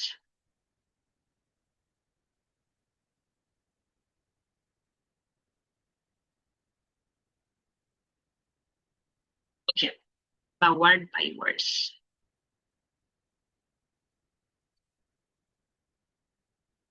এই ভুলগুলা কি করা যাবে না, করা যাবে না। দেখেন আপনার একটা স্ট্রং কনক্লুশন কিভাবে লিখতে হয়, ফার্স্ট হইতেছে আপনার সামারাইজ করতে হবে আপনার মেইন পজিশনকে। তার মানে ধরেন আপনি এগ্রি ডিসএগ্রির মধ্যে আপনি এগ্রি করছেন, এখন আপনি ওই এগ্রি কি কিসের ভিত্তিতে করছেন, ধরেন আমরা একটু আগে বললাম যে এই নিয়ে হায়ার স্টাডি নিয়ে, তাই না, তখন আপনার এক একজন এক একটা আইডিয়া দিয়েছেন। তো আমরা কথা বলতে এগ্রিতে যদি বলতাম যে হায়ার স্টাডির পক্ষে না বিপক্ষে, অবশ্যই আমরা পক্ষেই বলতাম।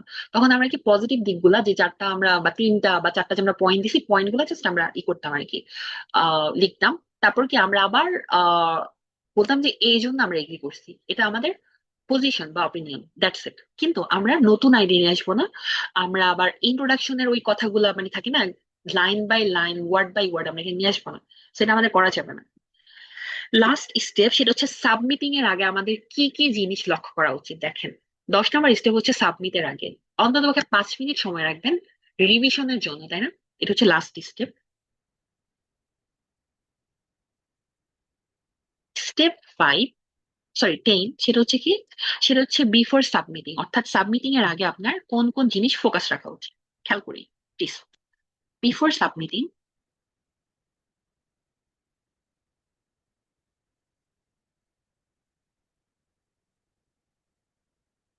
সাবমিটিং এর আগে কয়টা জিনিস খেয়াল রাখবেন একটু দেখেন, আমি এটা একটু হাইলাইট করে নিই, তারপর আমি দেখাচ্ছি, দেখেন।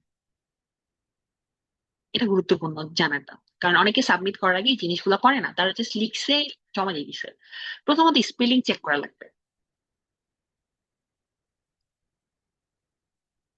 যে আপনার স্পেলিং যদি ভুল থাকে সেটা আপনি কারেকশন করে নেবেন, কারণ স্পেলিং ভুল হলে আপনার লেক্সিক্যাল রিসোর্সে মার্কস কমে যাবে।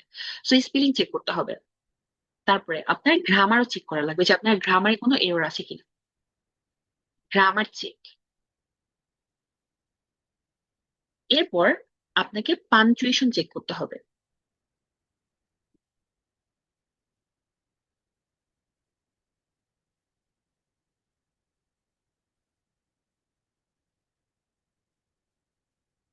এরপর আপনাকে আর কি করতে হবে, আপনাকে capital letter small letter check করতে হবে।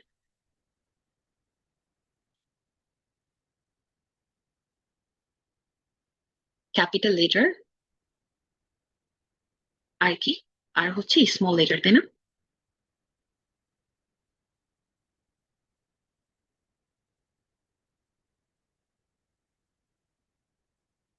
এই জিনিসগুলো আপনাকে অবশ্যই চেক করা লাগবে। সো আরেকটা জিনিস হচ্ছে ওয়ার্ড কাউন্ট।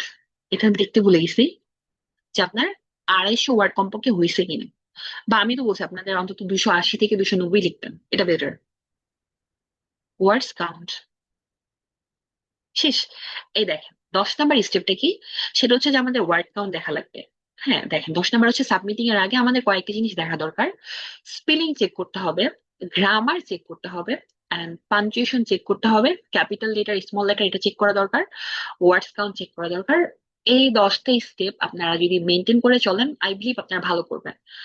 এবার রেকর্ডটা অফ করে দিয়ে আপাতত আনুষ্ঠানিকভাবে ক্লাসটা এখানে শেষ। এখন হচ্ছে কোশ্চেন সেশন অ্যান্সার, যে আপনারা আমাকে কোশ্চেন করবেন, আমি আপনাদের অ্যান্সার করবো। রাইটিং টাস্ক টু নিয়ে যাদের কারো কোশ্চেন থাকে